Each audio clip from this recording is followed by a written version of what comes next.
should be on. There we are. Hello everybody. Welcome to Heart of a Hobbit here on the official Twitch stream. I just realized I have a little candy cane that my son made a gazillion years ago when he was yet a wee child, and it was about to fall off. So there we go. I'll make sure that I don't lose track of that. That's a cutie pie. So, all right, we are here on the Treebeard server. So, welcome to Heart of a Hobbit here on the Lotro Twitch stream channel. And I will be your host. I'm your host, Little Redhead. So for the next 2 hours, we are going to run around inside Lord of the Rings Online. And many of you have probably been here before, so you kind of know already what to expect. But just so we're clear, I love the festivals. I definitely enjoy running around at the festivals with my characters. So let's see. Oh, you know what? I just realized we have Extra Life still up there, which you can still donate, but you will not be getting all the goodies. So let me take care of that. And server text. There we go. Get that back up. Sorry about that. All right, so we are on the Treebeard server, as you can see up at the top, which is a legendary server here on Lord of the Rings Online. So hang on a second. I'm going to grab a few things. So I have a crafting carry-all. I have a few crafting carry-alls because they are on sale right now for half off. So if you do not have any crafting carry-alls, this is your time to go get them. Go get them. They are amazing. Also, I'm going to grab the Fateful Tool Kit out of my inventory here, and we'll deal with the bubbles in a minute. Okay, so I'm going to equip the Fateful Tool Kit, and I've got my trusty carry-all. Excellent. Hello. I see someone is throwing things at me. Oh yeah, I can do that too. So right now it is the Yule Festival in Lotro. So you have all sorts of silly, I was gonna say emotes, that's not the right word, consumables that have area effects that you can drop on people. Before I start picking things up, let me at least make sure I tell you what I'm doing. So, okay, so yes, so on Lord of the Rings Online, you can do a number of different things. You can follow the Fellowship, basically, you know, going kind of alongside what the Fellowship did in the books. You are doing kind of on the side, and you are one of the, you know, heroes of Middle Earth, adventuring and helping support the you know, the free peoples against the armies of Sarnor, or of Sarnor, well, that too, of Sauron, and Saruman. So you are helping, you know, support the free peoples and the people of Middle Earth to survive against those threats. So you are not listed in the books. You know, people don't have your name in the books by Tolkien, but you are there in the background as one of those people who was there and helped out. So, and I quite like that kind of way of telling the story. So in Lord of the Rings Online though, so yes, you can go out, you can do all those things, you can be, you know, helping out and defeating bad things and going into dungeons and helping clear things out and whatnot. But you can also, excuse me, do other things where there's some, you know, the people of Middle Earth, they get together and they celebrate from time to time, right? I mean, you know, we've got hobbits, like they're not just gonna, you know, roll over and do nothing, right? Everything is a feast, everything's a festival. So we are involved currently in the Yule Festival, and it actually takes place in, let me pull up the map. Oops, let me pull up the map over here. In Frostbluff, which is a special area that you can't just ride up through the landscape to. It's an instance kind of area. But you can get here by way of some stable masters, and then you could also get a map that you consume and it takes you here. So Frostbluff is the area that we are in, and within the area of Frostbluff there is this cute little place, Winter Home. So Winter Home has a number of people who are asking us to help out with this festival that is happening, because you know there's a lot of stuff going on here, a lot of things, some intrigue and all sorts of stuff going on. So Mara Sandy Downs, when you first arrive, you actually arrive here. I'll show you where you come in. If you come in with the map, I think you come in like right around here, or maybe a little further out. If you come in by the stable master, they drop you in this area also. Because here's the stable master. Here, let me take off names for a minute so you can see the peoples. So that when you come riding in, this is the stable master, and that's who you'll talk to if you want to leave and go somewhere else as well. This fellow over here, you can barter with him to get the festival horses. So horses for the tall people, or ponies for the short people. So I could get the pony. Here, I'll put the names back on. That's the Yule Gala steed, so I could get the Yule Gala pony, or the Shire Holly steed, or the Shire Holly pony for me, because I'm a Hobbit. So I actually have the Shire Holly steed, and so that is what it looks like up close and on a Hobbit. So very cute. I like the little extra flowers and stuff in the hair. That's very cute. I do want to get the Yule Gala steed. I need to do that. But Treebeard server opened up almost 6 months ago, like 5 months ago, 5.5. So we are in the first time that we've had the Yule Festival on this server. And so we are, going through and getting everything for the first time in the festival. So I don't have that steed yet. I can barter with him for it. Also, there's another fellow down the street that I can barter with as well. Oh, cool. They're one of our kinmates. Okay, so the stable master is there, and Verbena Greenhand is right here. Now, we've talked about this before, so I'll just kind of review that Verbena Greenhand, she is your vendor for festivity tokens. So in festivity tokens, you can only get through doing special instances that are only available during certain festivals. And so actually I can pull that up. So if you go into your instance finder, which is this little jobby down here. So this box you want to look at, and I'm going to collapse everything. So you have different categories of things. We want to look at the seasonal category. And you'll see there is spring, there is summer, and there is Yule. And notice the Yule ones are lit up right now. Those are the ones you can do because it is during the Yule Festival. So you'll see that each of these has two different instances that you can do. There's one at the bottom that is like, this one says Yule, the Battle at Frostbluff, or Summer, the Perfect Picnic, or Spring, Bees, Big Business. So those are like kind of thematic for the time of year. So the Battle at Frostbluff, basically some children have built these snow forts, and we're trying to deal with these with the winter weather that's coming in and kind of getting in the way. So so that's the cute instance for this time of year. And then you'll notice there's a second one, the Boss from the Vaults. This time it's Storvâgûn. In the spring it's Naruhel the Red Maid, and in the summer it is Thrang. So it basically takes something that is generally part of a larger chain, and when you get to a boss at the end, so what this is, the Boss from the Vaults, it just takes you into the boss battle. That's all you do. There's no fighting your way there. There's no discovery. You just go in, you do it, and that's it. So Storvâgûn is, if you are trying to go do Helagrod, there's 3 other instances you have to do first in order to have Helagrod then available to you to unlock it. And Storvâgûn is the boss in the giant wing. So so this gives you a chance to just go and just do Storvâgûn. You don't have to do the whole rest of giant wing. So that's kind of fun. We've been doing that. And so when you get tokens from doing that, you get 5 tokens when you complete the instance.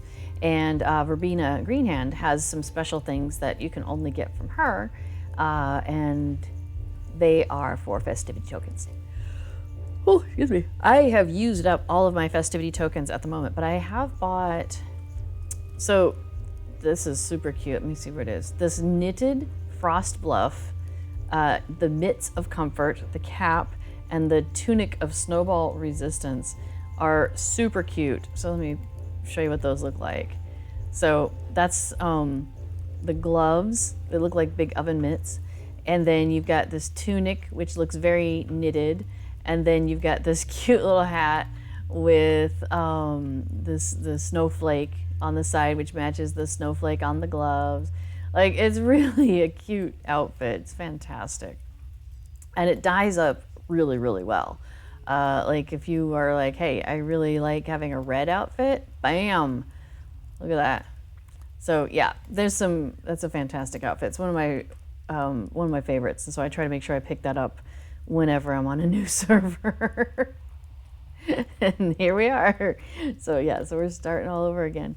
That's okay. Okay, so when you arrive, then you come down this ramp here, and you'll see there's this little hobbit, Mara Sandy Downs, and she's warming herself up by the fire. So we want to go and chat with her because she is our quest giver, our initial quest giver for this area. So in the spirit of Yule, that is our daily wrapper. So the way they do festivals is usually there's a daily wrapper where you are going to do like 10 activities or 6 activities or some number of activities at the festival. And once you have completed those, and those give you tokens for the festival, and then once you've completed that, you Yule hike Nagnar, yes. Once you've completed those X numbers, so in this case 10 festival activities, that you can come back to her and turn this quest in, and she'll give you like another bonus. So for example, most of the Yule activities in this festival will give you 4 tokens, and then she with her wrapper will give you 5. So it's a little bit more than even your normal, right? So we definitely want to get that.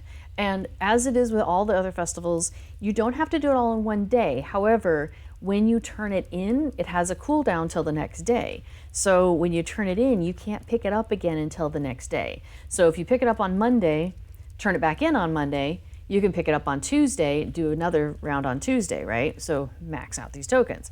If you pick it up on Monday, finish it on Tuesday, turn it in on Tuesday, well then you can't pick it up until Wednesday. So you can do it if that's the way that works for you. You absolutely can do that. And there are some buffer days that will allow you to do that. In fact, I was looking up. So the festival goes through, it goes up until January 4th at 3 a.m. So really the 3rd is your last full day, January 3rd. And we are already, December 16th? So, was it like 2 more weeks-ish, like 2.5 weeks that you've got left. So you can kind of plan it out a little bit. Okay, so that's your daily wrapper, and we picked that up. Now she also has a quest that counts towards those 10, and it is complete a mission. She says, we love that you've come to visit Frostbluff, but there's more to Yule than this lovely little town. Why don't you bring some Yule cheer to folks in need of aid across Middle-earth? So go do a mission, any mission. Go to a mission somewhere. When it first opened up this year, some of the newer missions that had been created since the last Yule Festival weren't working, but now they count. Okay, so now I've started picking up quests for this, and I want to pick up all the quests. Oh, before I get too far, oh yeah, I did equip it. Okay, cool. Let me look at my character again, my character screen real quick. So I have equipped the Fateful Tool Kit. Let me talk about that here in a second. So what did you say, Rana? If it wasn't for Yule, my characters would have gotten pruned from their servers a few years back. Luckily, I logged in just for Yule and saved them in time. Oh yeah. Usually, yeah, characters don't disappear from a server, but if a server was closing, that could have had an impact for sure. Yeah, I actually went and logged in to all the servers at the beginning of the festival. Oh, I'll tell you why in a second. Yeah, that was the case. Yeah. Oh, wow. Then that's really good. I'm glad you got them. Glad you saved them. Holy crap.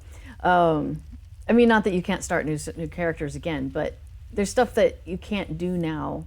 Like there's activities like the Bounder's Bounty that happened, right? And it's not going to happen again. So, yeah. Would be sad to lose that sort of thing. Okay, so this Fateful Toolkit, you had like 350 Yule tokens. We'll talk about that in a second. Okay, so this Fateful Toolkit was something you got for buying the largest Gundabad expansion. And Gundabad is the expansion that just happened. So we went ahead and bought the largest pack because it came with this, and it came with a dye carry-all, which I was very excited about, and then some cosmetic pets and mounts and stuff like that. So this set of tools, for one, it's a regular universal toolkit, so it gives you the crits and everything, and the faster doing of all the regular universal toolkits, which is great. Also, you'll see it says it grants bonus festival and landscape wallet barter tokens when equipped. So what I've discovered is that yes, it rounds up. So with like that quest that I picked up from Mara to the wrapper, where she's going to give me 5 tokens, if I have this Fateful Toolkit equipped, she gives me 6. Yeah, every single one of these other quests, when I turn them in, instead of getting 4, I'm getting 5. Or instead of getting 3, I'm getting 4. Yeah. So it should be on my bar, but I think maybe I didn't update. So hang on, let me update what is showing on my bar. So we are in the Yule Festival. I want Yule Festival tokens to show up on my Titan bar. So I currently have on this character 240 Yule tokens. I have been doing a lot of festival. So here's what you're gonna laugh about, Nar, is that I have 11 characters on this server because on Treebeard and Shadowfax, every character that you get to 50, they get a title for the whatever class they are. So the hunter got, like adept of bows or something like that. And then one of them gets like of scrolls and of, different things, right? So I have one of every type of class. So I have a lore master and a rune keeper and a champion and a hunter and a minstrel, like all of them. And I'm trying to get all of them up to 50. Now most of them are just hanging out on the farm and farming up a storm because I'm not really playing them. They're just there for the titles. Because yeah, big time collector.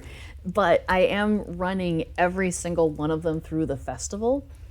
And I'm making sure I take the toolkit off of who I'm running with, put it on the next one. So I put it in my shared storage. And so I grab it out of my shared storage before I go and do the festival stuff because I want to get those bonus tokens.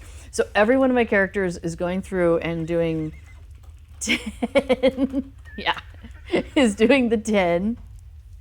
And then, getting additional 1 token off of each of them. So there's an additional 10 tokens that I'm receiving every day for each one of them that goes through. Now, I'm not managing to get all 11 of them through every day. I'm managing to get, I would say, an average of 6 per day. Like, I take Rosenbloom through every day because she's my main. And then when she's done, then I don't have to keep running her through. But I want to make sure I get all of the wrappers done because, there's all those secondary wrappers. So, for example, Vars de Festival, there it is. So I'm on Festival Flurry Intermediate. So once I've done In the Spirit of Yule, which is the daily wrapper, once I do that one more time, then I'm going to complete this, which is going to give me 400 Figments of Splendor and 1,000 Virtue Experience. Oh, yes. You know why I'm excited about that? Because we are on a Virtue bonus weekend. Yeah, so I'm not going to get 1,000 Virtue Experience. I'm probably going to get 1,200 Virtue Experience. Oh, that's going to be so good. So I want to make sure that I don't miss out. And then once I finish the Festive Flurry Intermediate, that also finishes Fortune of Festive Spirit, which will give me yet another 500. Oh boy, that's going to be really close. That's going to be 500 plus 400, that's 900. I'm going to be at 9,950 Figments of Splendor.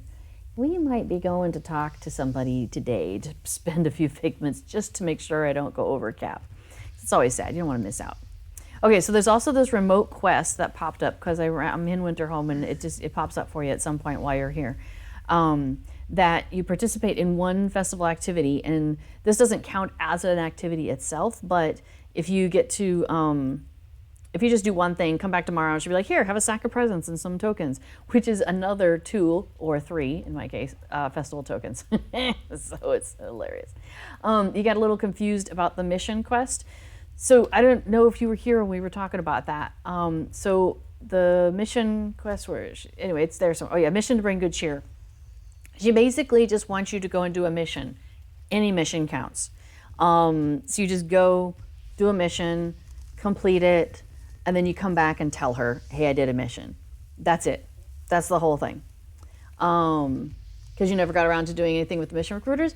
They're really not that hard, actually. I was really nervous about missions at first because I was like, oh my gosh, this is a whole new other thing I got to learn. I thought it was going to be like the allegiances or legendary items. Like I thought it was going to be massive and a large amount. Yeah, right. Mission to me, mission equals like, what's that thing we do in Rivendell where you got to go and you take the flags and you got to put the flags down? Wait. Oh, Lothlorien. No, Lothlorien. My bad. Wrong elves. In Lothlorien, yeah. Or Angmar, Gathforth near. Oh, yeah. Missions. The Gathforth near. Yeah, those 2 missions where you have to like hold the control points. No, I was thinking about the thing in Lothlorien. Yeah, the battle for The battle for Lothlorien, where you've got to go out there like, I don't know, 10 times and like you have to go through and you know, you got to go and capture the flag here and go around and capture the flag here and go around and capture the flag here and capture the flag there, and then you go back and they're like, yay, we did it all. And you have to do that like, I don't know, 10, 20 times, something like that, in order to complete that whole thing. So this is what I'm thinking when I'm thinking missions. Like, I'm like, this is huge. It's not anything like that at all. It's super simple. In fact, we could go run one real quick. Yeah, we should. Let's go do that. Okay, so we're gonna do that. So I'm gonna pop over to my house. Well, actually, I'm gonna pop over to a kin member's house. And we'll show you a mission in the war room, which all these dwarf places, I can't tell them apart. I know, right? I'm terrible. But I have a couple of things figured out, so I'll share what I know. So this War of the Three Peaks table that some of us, that you got for buying the War of the Three Peaks expansion, so any VIP is able to use it. Well, any subscriber, so that's VIP, that's lifetime, all of that. Missions are only, single, solo, or 2-man, as Epic Cougar says. By the way, hi, Epic Cougar. I'm sorry, I forgot to say hi. What I do is we have this Three Peaks table in our kin member's yard, and so it's free travel there. Oh, I forgot to check the ingredient crates while I was there. Dog nabbit. That was part of the reason for going there. Oh well, it's okay, we'll come back. Okay, so this is sending us to the war room, apparently in Elder Slade. This is Anak Kerfu. So, yeah, right? I'll follow you up to the front, if that's okay. Just wait. Oh, hey, you know what I could be doing real quick, like, okay, I don't know if I can do anything real quick, like, but you know me. But I'm gonna open up my vault and I'm gonna pull out a whole bunch of these 20s. We're gonna slurp those down. So I'm gonna do the 50s right now. I definitely want to get the 20s out of here. They're in my way. I'm afraid I'm going to max out my stuff because check this out. Okay. So I try to, if I know there's a virtue weekend coming up, like within a month, I start saving all my pots. So which one are we working on right now? We are working on Innocence, which is at level 5. Okay, we're not going to max that out right now. That's cool. I'm okay with that. Hey, nom nom. There we go. Nom-alicious. Okay, we'll come back to that in a minute. Yeah, got so many of those. All right, so here you have a number of things going on. Gloin is standing there, and there's a mission you can do with Gloin that I haven't done yet, but I'll get back to that. Apparently it's not essential. Now, when you first get here, so this table, they're standing at the table, and it looks just like the table that's in the yard, so that's kind of cool. Yeah, slurp those down. So there's a handful of dwarves chilling out at this table, and yeah, Hobbit's standing on it because that's what we do.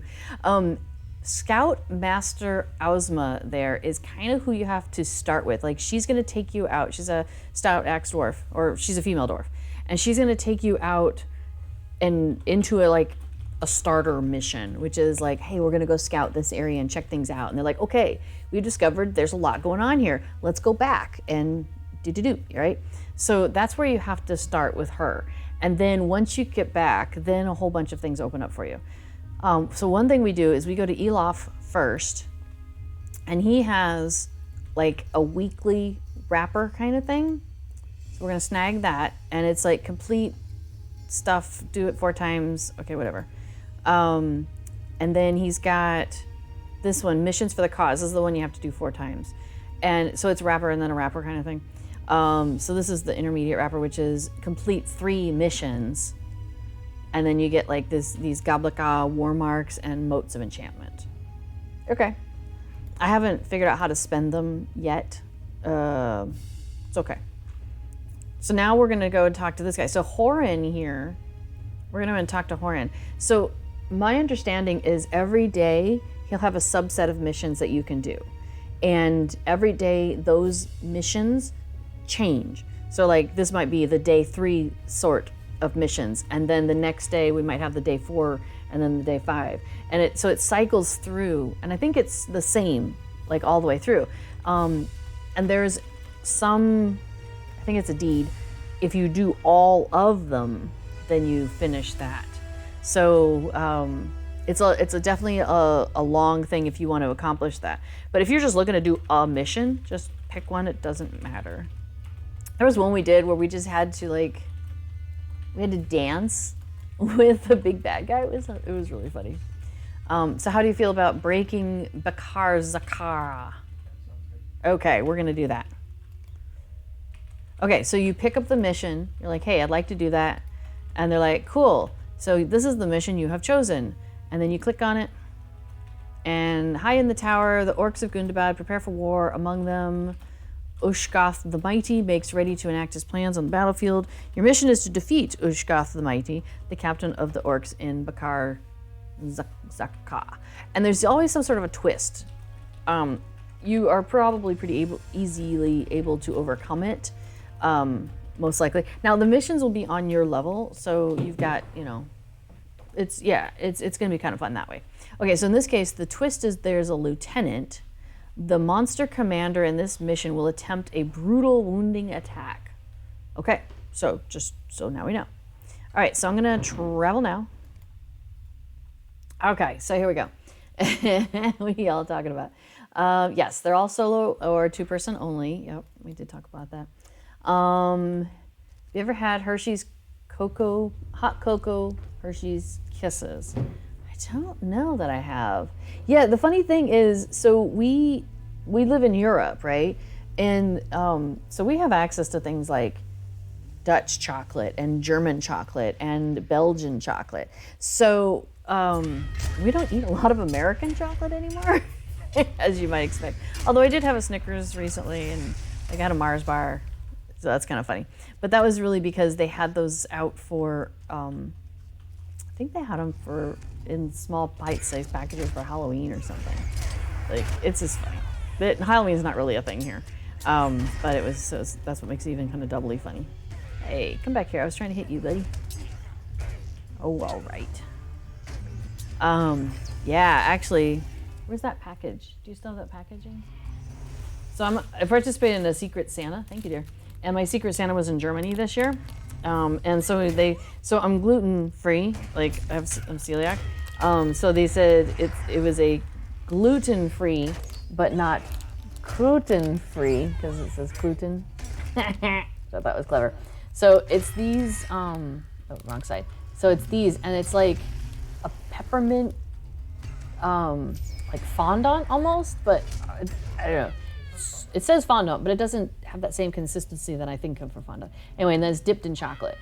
And oh my gosh. And they are intense because the minty part, like at first I thought this was like just a, piece of fondant. And I was like, oh, cool. Took a bite and I was like, whoa, like just minty overload. Oh my gosh, but they are so addictive. Oh, it's so good, so good. I'm already like ready to put in, I'm like, okay, we've got to find a way to get more of these. They're curiously strong. Not as strong as, who is it? The mints that are curiously strong. The Wilhelmina mints. Wilhelmina mints. Yeah, so Wilhelmina was a queen of the Netherlands. She's, I think, the grandmother of the current monarch. And there's some mints that they created. They have like her little picture on them and stuff. It's very cool. So, and those are quite strong. Those are amazingly strong. I would say this is more, I don't know if tempered is the right way to put it, but like, yeah, these are really tasty. I'll just put it that way. Those are super lekker. Yeah, Altoids is the curiously strong. Thank you. I knew somebody had that as their tagline or whatever. They don't really celebrate Halloween here. In fact, the packaging for the little Snickers and the little Mars, it doesn't have any Halloween stuff on it anywhere. I think it was just around that same time in case people wanted to get it, but you really don't get kids trick-or-treating and stuff because that's such an American thing to do. And you know, some things make their way around. Like Christmas is becoming more and more commercialized here, I think, than, you know, oh, can I track the boss? Than I think previously, but yeah, I can track the boss. Ushkoth the Mighty. Yeah, let's track that guy. All right, there you go. Thank you very much. Yeah, so that's why I think it was for Halloween, because it was in small, it was like the little bite-sized bars, you know? And they were on sale. So they were a good deal. So I was like, okay, let's grab some of that. But then I'm like, why am I eating American chocolate? This is a really silly thing. It was kind of funny. Yeah, we've got, like, even just our regular store brand Dutch chocolate is just so good. Okay, so we're in this mission. We got to find the big bad. Oh, we've done this one before, or something very much like it. Okay, we've been in this building, but for a different mission. Sure. Yeah, I do. Do I want to go stealthy? Yes, I do. And, oh, apparently I'm shooting. Cool. Let's do it. Yeah, one year I was on Halloween. I was part of a D&D group, and we were doing D&D Adventure League, and I was one of the DMs. So I, oh, mission is complete. Cool. So, okay, so let me tell you real quick. When you get to the end of these missions, the Dwarf Scout will come back to the beginning of where you started, generally. They'll either end up where you ended or at the very beginning, usually at the very beginning. Uh-oh. I don't think we want to go that way. Where are you going? Oh, no. Oh, okay, you can run back up. Oh, that's good. Yeah, they usually end up back at the beginning from where you started. And that's where you have to go and meet them. So let's see if we can find them back there. Did I leave you behind? No, I went down to the dwarf. Oh. Oh, is there a way just to jump straight down? Yeah. Oh, hot dog. I should have just done that. I thought we were stuck on something. Is American chocolate, is it way different from the chocolate there? Like sweet or what? American chocolate is, I think they put, don't forget the mission reward. I think American chocolate has more stuff in it, whereas the chocolate here has fewer ingredients. So it's more likely to be like, you know, cocoa and sugar, vanilla, maybe a stabilizer, that kind of thing. Whereas the stuff in the US has a lot more preservatives in it. Okay, so we finished the mission, just to kind of wrap this portion up here. And so we're back in this war room where we started. So we need to go back to the guy who we talked to there, Horan, and we need to tell him we completed his mission. And then he's going to give us reputation and some war marks and some motes of enchantment. And so that completes that. So now I could stay here and I could do the other 4 missions, and that would, you know, work on that wrapper that I got from Elof. But I don't, what? You might notice all the other quests that you advanced. Oh, right on. So and then there's lots of wrappers. There's lots of mission wrappers. And so like this completed, or I mean, sorry, it didn't complete, but so you can see I'm on a whole bunch of missions. So there's a weekly mission wrapper you can do. which is a 15. Wait, that's a 45. That's a 45. That's a 15, and that's a 15. So there's missions count for multiple things, or they can. So like right now I'm working on both that one, which will take 15 to finish, and this one, which takes 15 to finish, but you'll notice the rewards are slightly different. I don't know. And then there's the 45 wrapper and the 45 wrapper. So if you want to, you can go crazy with this. Like we really enjoy the missions in the Wildwood. So we go and do those sometimes, and that gives us all those goodies, which is kind of fun. So yeah, so American chocolate is okay, but chocolate over here is better, in my opinion. At least the entry-level stuff you buy. So all right, I'm gonna pop back to my kin member's house because I forgot to check the boxes. Oh, and then do you want me to take us to Bree? Stepmaster, the neighbor. Okay, awesome. Yeah, so let's see. It might be that the low-end chocolate in our grocery store, says before, is a few steps up from the low-end chocolate in the American grocery stores. Yeah. Yeah. But even like the boxes of chocolates, well, maybe that was low-end too, I don't know. But like when you get a box of chocolates at the grocery store, like at your Kroger or whatever, it seems like the boxes of chocolates here are still better. Like, you know how when you see fancy chocolate, like the Merci chocolates, the little strips, or, you know, other various chocolates in the US, and you're like, oh, wow, that's really fancy. I'm going to go to Bree anyway, so you can travel with me if you want. It's like, you know, that seems to be like a fancy chocolate there in the US, whereas here that's like, yeah, that's in the grocery store with everything else. And it's like grocery store prices. So like I went today and like I said, the Secret Santa thing. So I was helping out with somebody else's Target, as it were, because they live not that far from here. And so we put some things in a box and popped down to them. And it just, oh, what's going on at the festival grounds? Okay, we're gonna go look at the Yule Festival Grounds stuff. Hang on. Okay, I'm going to the Breeland Festival Grounds. Did I pick up the wrapper? I did, yeah. Yeah, now you really want chocolate? I'm telling you, we make sure we have chocolate all the time here at the house. Yeah, even like just our regular chocolates, like, oh yeah, so I popped over to the grocery to get some stuff for the other person and bought like, you know how you have those bars of chocolates that are the kind of the long, skinny, and kind of not too terribly thick, and they always have like a nice pretty wrapper on them and stuff. Yeah, that's like our normal chocolate here, it seems like. Okay, so if you go out to the different external festival areas, so the festival's happening, like I said, over at Frostbluff, but here at the festival grounds at Bree, you've got this person. She's got a quest for us, more boar for Bree. It says, the great festival of Yule is fast approaching, and I have a concern of dire importance. The chief feature of the annual festival is a great feast where we dine on roast boar and drink the richest of ale. The only problem is that I've lost the boar meat. I had it hanging and drying just a few feet away from here. I had it coated with my special blend of seasonings. This is going to be a Yule feast none would soon forget. I taste tested a little too much of the ale, I think, and took a short nap. When I woke, the boar meat was gone, and I could see wolf tracks heading west. I think the wolves dragged the meat towards their den. Please bring it back to me if you can salvage it. We cannot have a true Yule feast without it.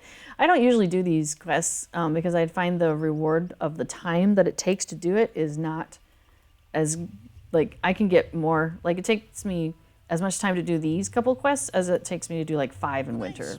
Well, you know. We've already done those. But these don't count towards your 10. So, okay, so this other one we can pick up. We can go ahead and do it. So this is if you're like trying to get more tokens, basically. And you're not trying to run 11 creatures or characters through in a day. So, an ailing tradition of ale. He says, we mark the passing of Yule every winter with a great feast and celebration of Yule. I think I've heard this before. In addition to roasting many haunches of boar, the festival features a tasting of some of the finest ales in all of Breeland. Alas, I must revise. Every other year there was a tasting. The cart delivering the casks from the western hills was attacked by brigands just outside of town. The driver made it back here unharmed, but all of the kegs were lost. The brigands have gone too far this time. Too far! Do you think you could go and gather up what's left of these casks for me? He said he was attacked while riding on the greenway around Thornley's work area, just after passing a farm. If I'm not mistaken, you will find what I'm looking for in that direction. Okay, so we're going to show you these two quests because Affadil likes doing them, so we'll do those. And you can see I don't particularly care for them because I haven't even done these quests before in this character at all. Aydah Musgrove is here if you need to learn any of the dances of man, Dance Man or Dance Man 2. She can teach you. I have all of the dances except for the one that we can't unlock yet. So let's see. Dun, dun, dun. It'll pop up here in a second. Yeah, Dance Man 3 I don't have because you can only get that from Algrag, from the Algrag Men of Enidwaith, and we're not there yet. So, so I don't know if I would say American chocolate is sweeter. Maybe.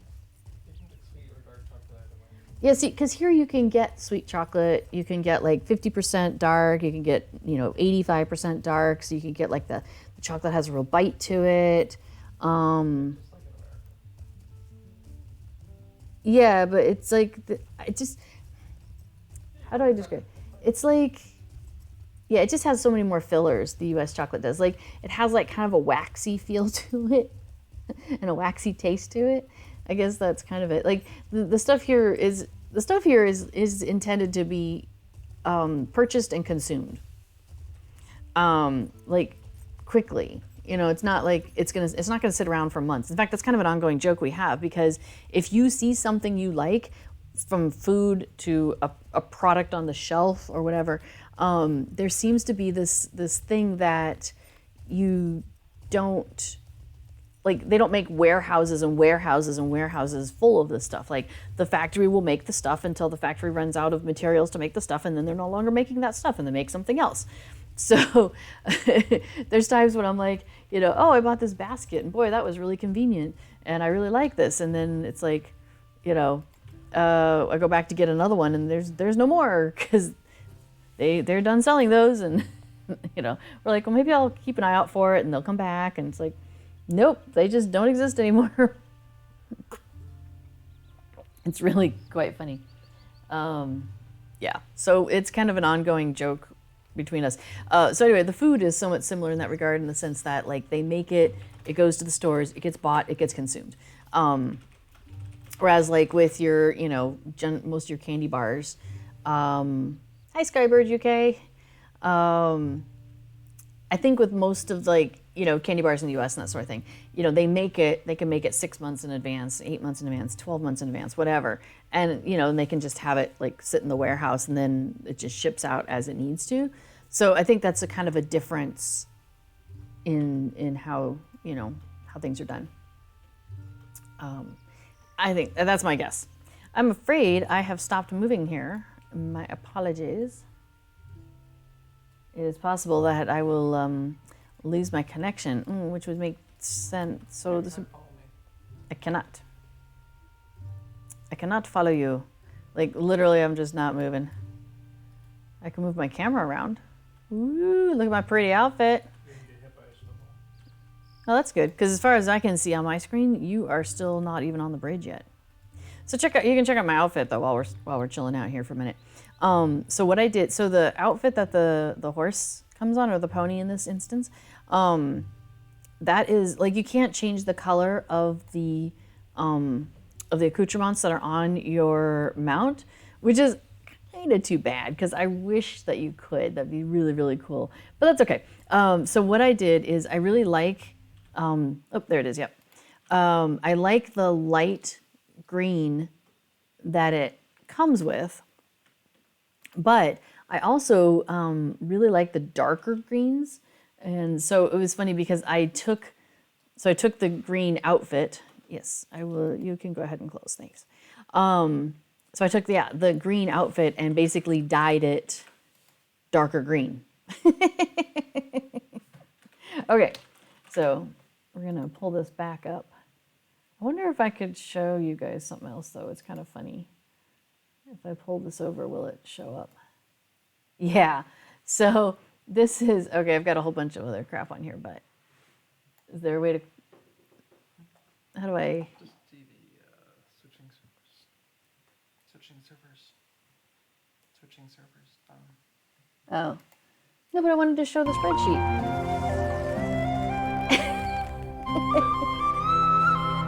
I was trying to remember how to do a thing.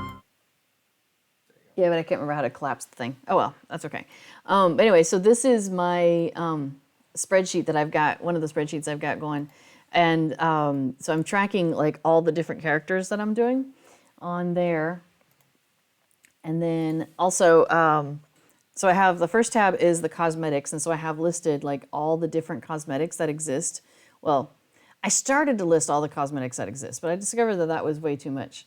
So now I just list the cosmetics that I want and then like which festival they're from. And so I have this one that's cosmetics per server because they go into my wardrobe so everybody on the server can share them. So that's, you know, cosmetics for the server. And then I have the mounts, and that's individual characters because of course you can't buy, well, you generally don't have count-wide mounts, right? So I've got that.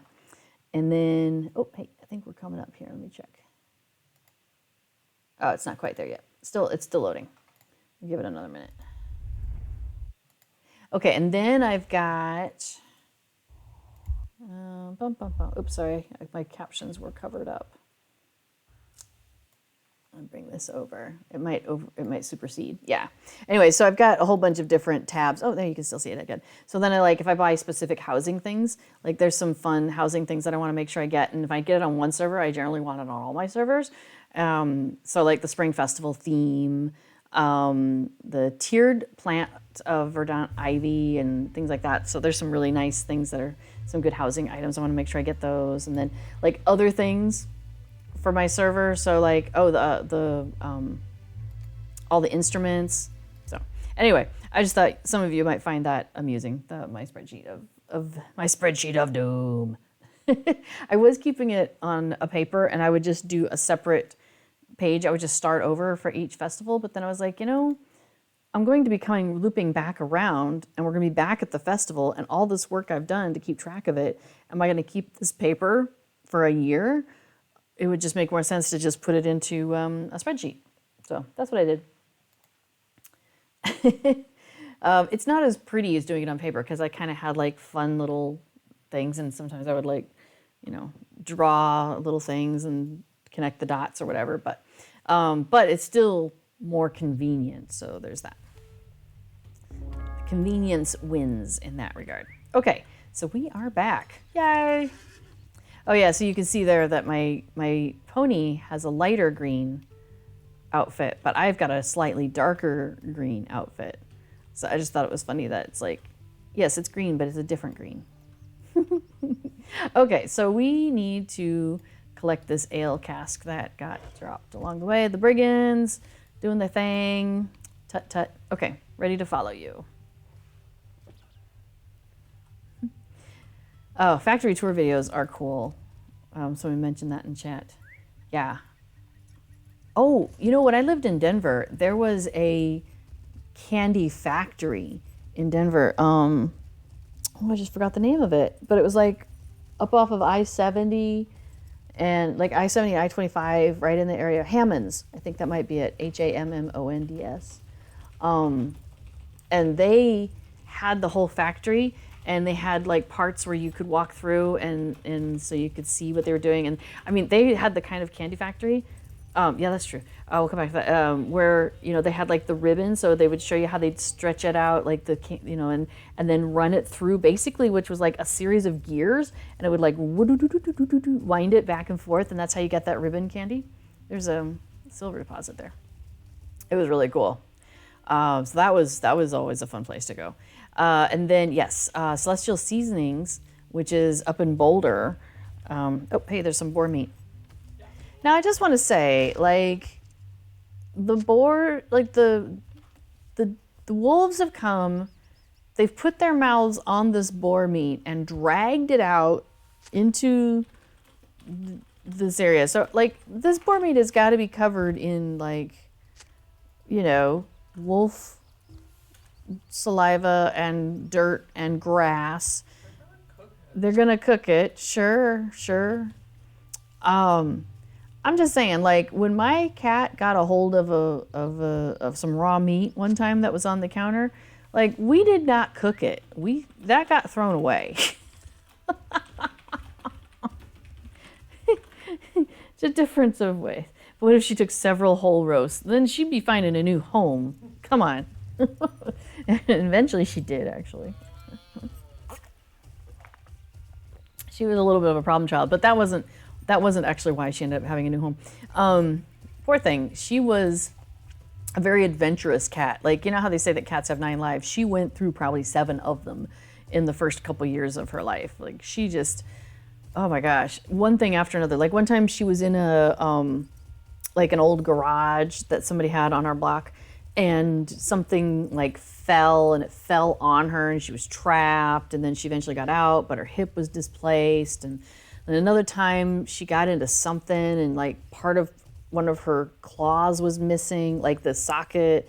So we had to, like, you know, she had an infection, so we had to do that every day. And another time her jaw got broke. That wasn't broke. I'm not sure if it was broken or must have been dislocated or something. Like, she couldn't move her jaw anymore for a little while she was healing. So we had to feed her by dropper. Yeah, she was, I mean, gosh, she was crazy. She was into everything. Hey, you found it. This is wonderful news. It doesn't appear as if the wolves ate much of it either. They must not like my secret seasonings. I am heartily glad that we have better taste than they. Oh, rock on for that.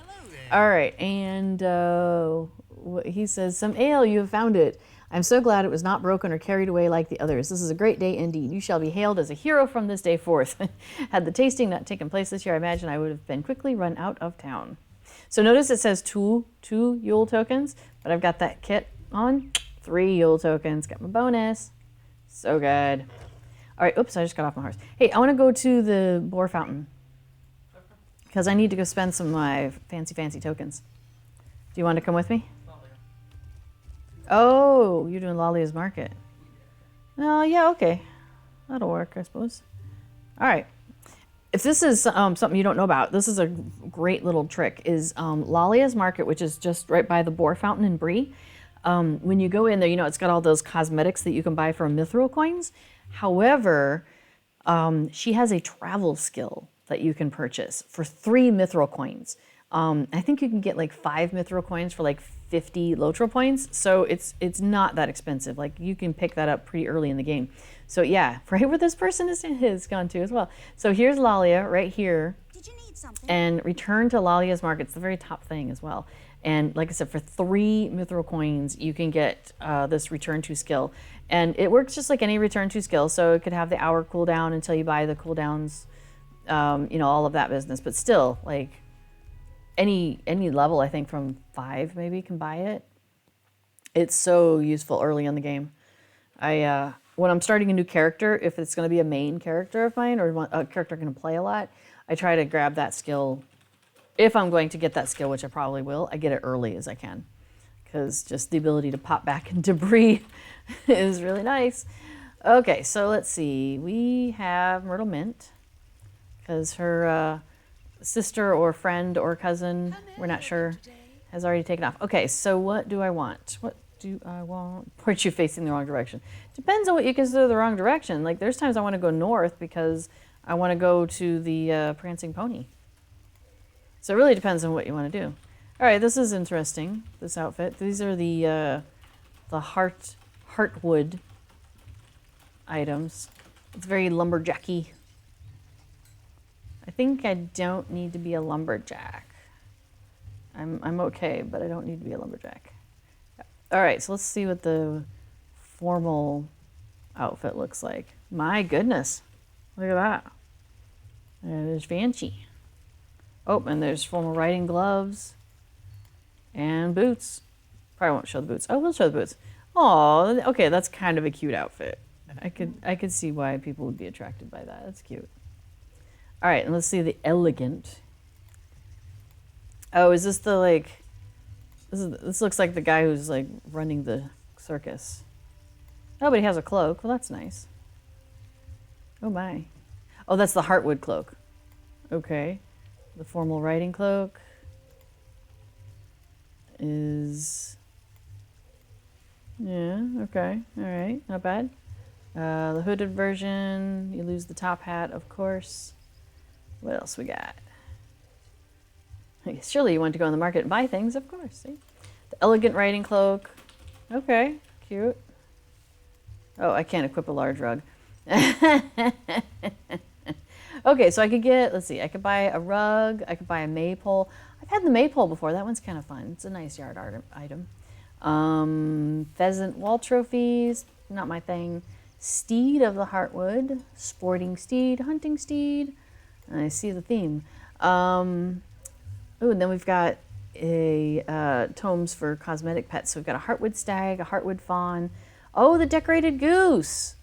Oh, I may have to get the decorated goose. That one's a good one. You have the goose. Yes. I'm not sure how we got dropped. Husky wolf dog. That one's all right. And the flying fox. So if I wanted to get the goose, and I hear it's good. There you go. There's the decorated goose. If one wanted to see what it looks like.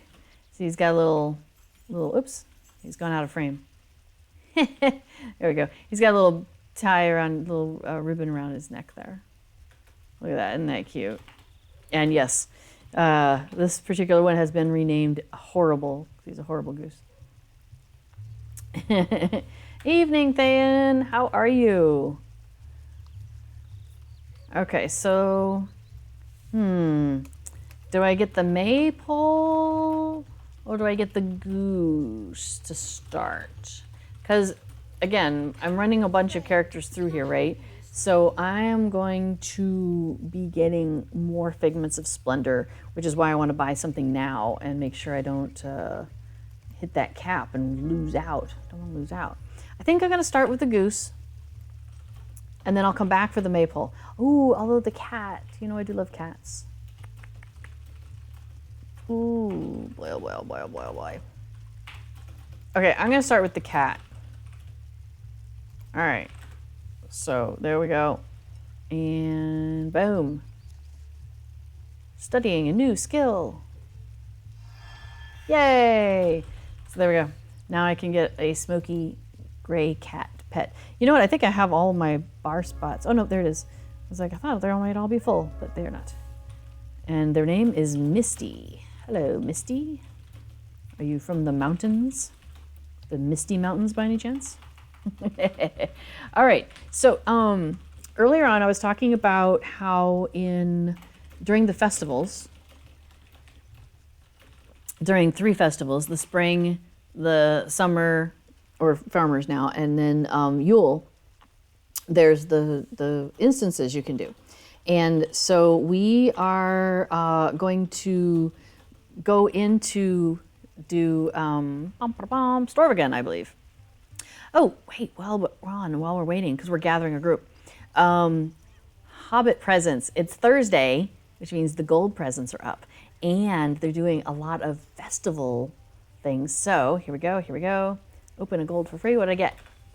Oh, I got hunter armor. I mean, that's fine, whatever. But I really wanted a Yule gift. Well, let's see if this one is a Yule gift. Nope. Oh, sorry, stream. We didn't get a Yule gift this time. I have managed to get a couple Yule gifts though. And I did buy 2 additional gold gifts at 8 mithril coins each. But one of them was the fireplace. Absolutely worth it. And then one of them I think was the sconce, which also lights up. So that's pretty neat too. So I'm pretty happy about that. Awesome. So yes, thank goodness Affadil is coordinating our group in the background. And bum. All right, here we go. What's the kit you have to get more tokens? It is the Fateful Toolkit, which I kind of joke that it's the fate as in like the French word for for party, fate, F-E-T-E. So this is the Fateful Toolkit. I'll show you here in a second. So when you come in, I like puns. When you come in to Storvâgûn, or into this case, there's this, sorry, I'll show you. There's this ghost podium, as we call it. So you want to talk to the podium. It doesn't talk back. At the behest of Arafil, brave adventurers once faced Storvâgûn, a giant of the Misty Mountains who pledged his people to the service of Angmar in exchange for vast riches. He must be defeated once more, and the emblem of the loyalty he bears must be taken from him. So we are going to accept that quest. That is a daily quest. So we want to make sure we grab that. I'm going to go ahead and put my fire oils on. I'm going to stop following for a minute so I can nom some food. Bunk, bunk, bunk. And I will show you this Fateful Toolkit. So it is not fate spelled the French way. It is fate as in, fate or no fate. I don't know. I don't have a good example there. Sorry. So Fateful Toolkit. This was for buying the Gundabad expansion, the largest of the expansions. And yes, it grants a bonus token, festival and landscape wallet barter tokens when equipped. So that is pretty neato. Oh, and what have I got? Ready check. Yeah, we're good. I'm as ready as I'm gonna be. Minus eating these Bjorning cakes. But I'm not gonna be behind hard. Yeah, you're welcome. Absolutely. I'm a festival junkie, as you may have learned. You may have figured out. You don't have to be Sherlock on that one, I don't think. Okay, are we doing tier 1 or tier 2? Tier 2? Okay, we're doing tier 2. So I may go quiet at some point because I will have to pay attention. And unfortunately, my machine does lag up a little bit sometimes if I am streaming and recording and playing. I know, right? Like expecting it to do quite a few things there, and have spreadsheets open. All the things, do all the things, computer, you can do it. I believe in you. So I may have to pay attention here in a moment. So he's having some dialogue right now with the guy over there. Yes, so I love the festivals, and so getting additional tokens during the festival, I'm like, yeah, yes please, I will take this. Okay, here we go. So tier 2 is more difficult. There's only 2 options, tier 1 and tier 2, I think. I don't think there's a tier 3. Oh, there is a tier 3? Okay. Tier 1, tier 2. In and play. Yeah, okay. So, yeah, there's just the 2 options.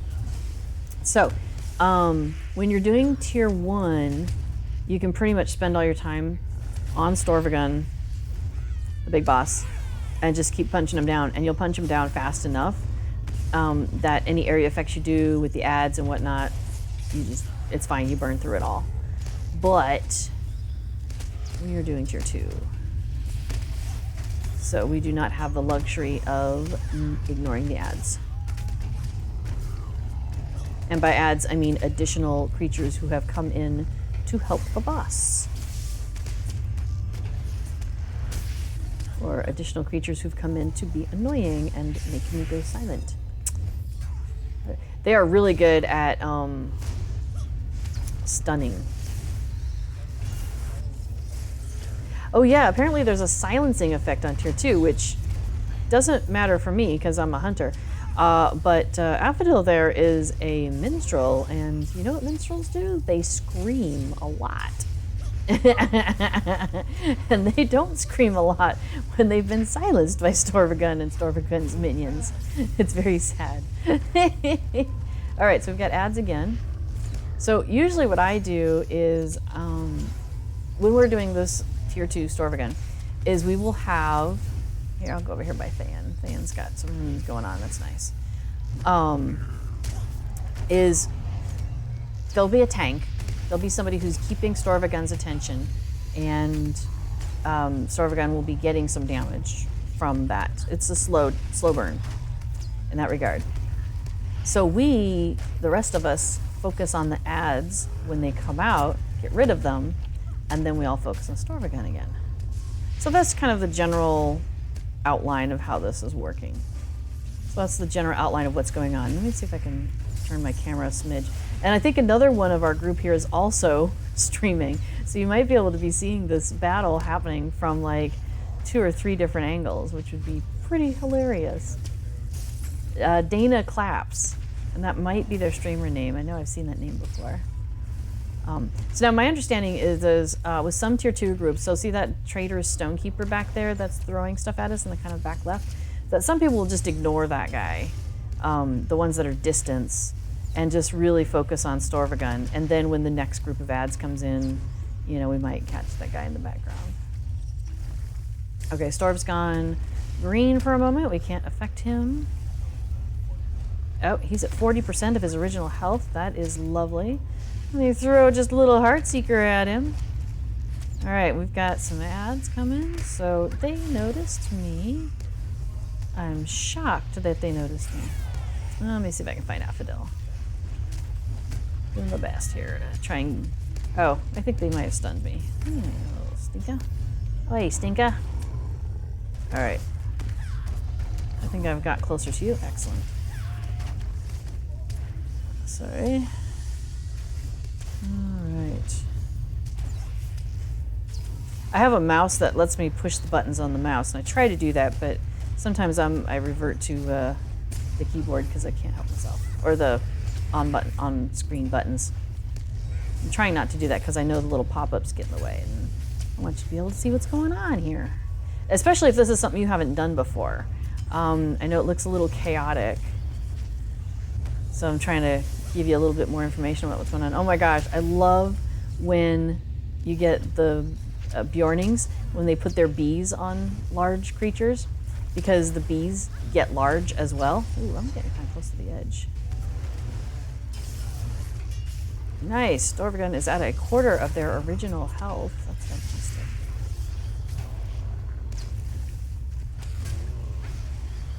So I keep kind of zooming in a little bit. So hopefully you can still see what's going on. These guys are kind of tall, especially against little hobbits like us. Maybe move over here. So you'll notice that there's red stuff around the edges. That is an avalanche that is going on, and it will damage you. There's also a challenge in this tier 2 to not have anybody get defeated by the avalanches. Oh, maybe not even touched by.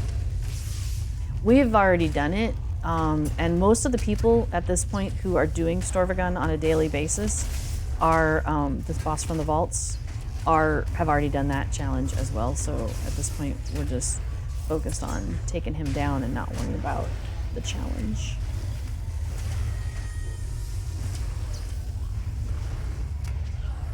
Yeah, well, he's down to 65,000 health though, so that's nice.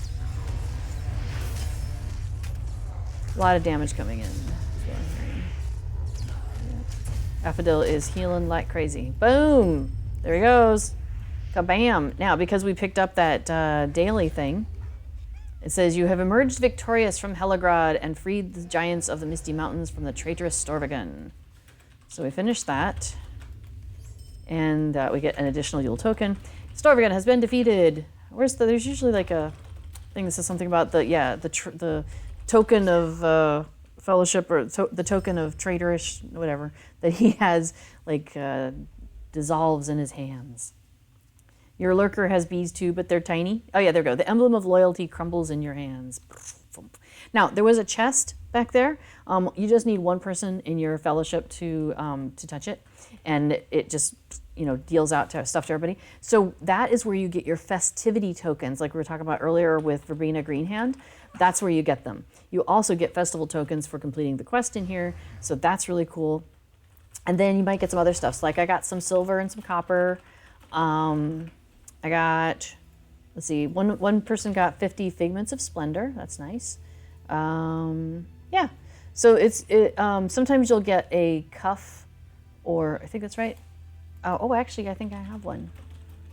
I got one early on. Yeah, I got a bracer. That's what it was. I got this agile bracer of the bear in winter. Let me exit the instance here. My portrait exit real quick. Are you sure you want to leave? Yeah, pretty sure.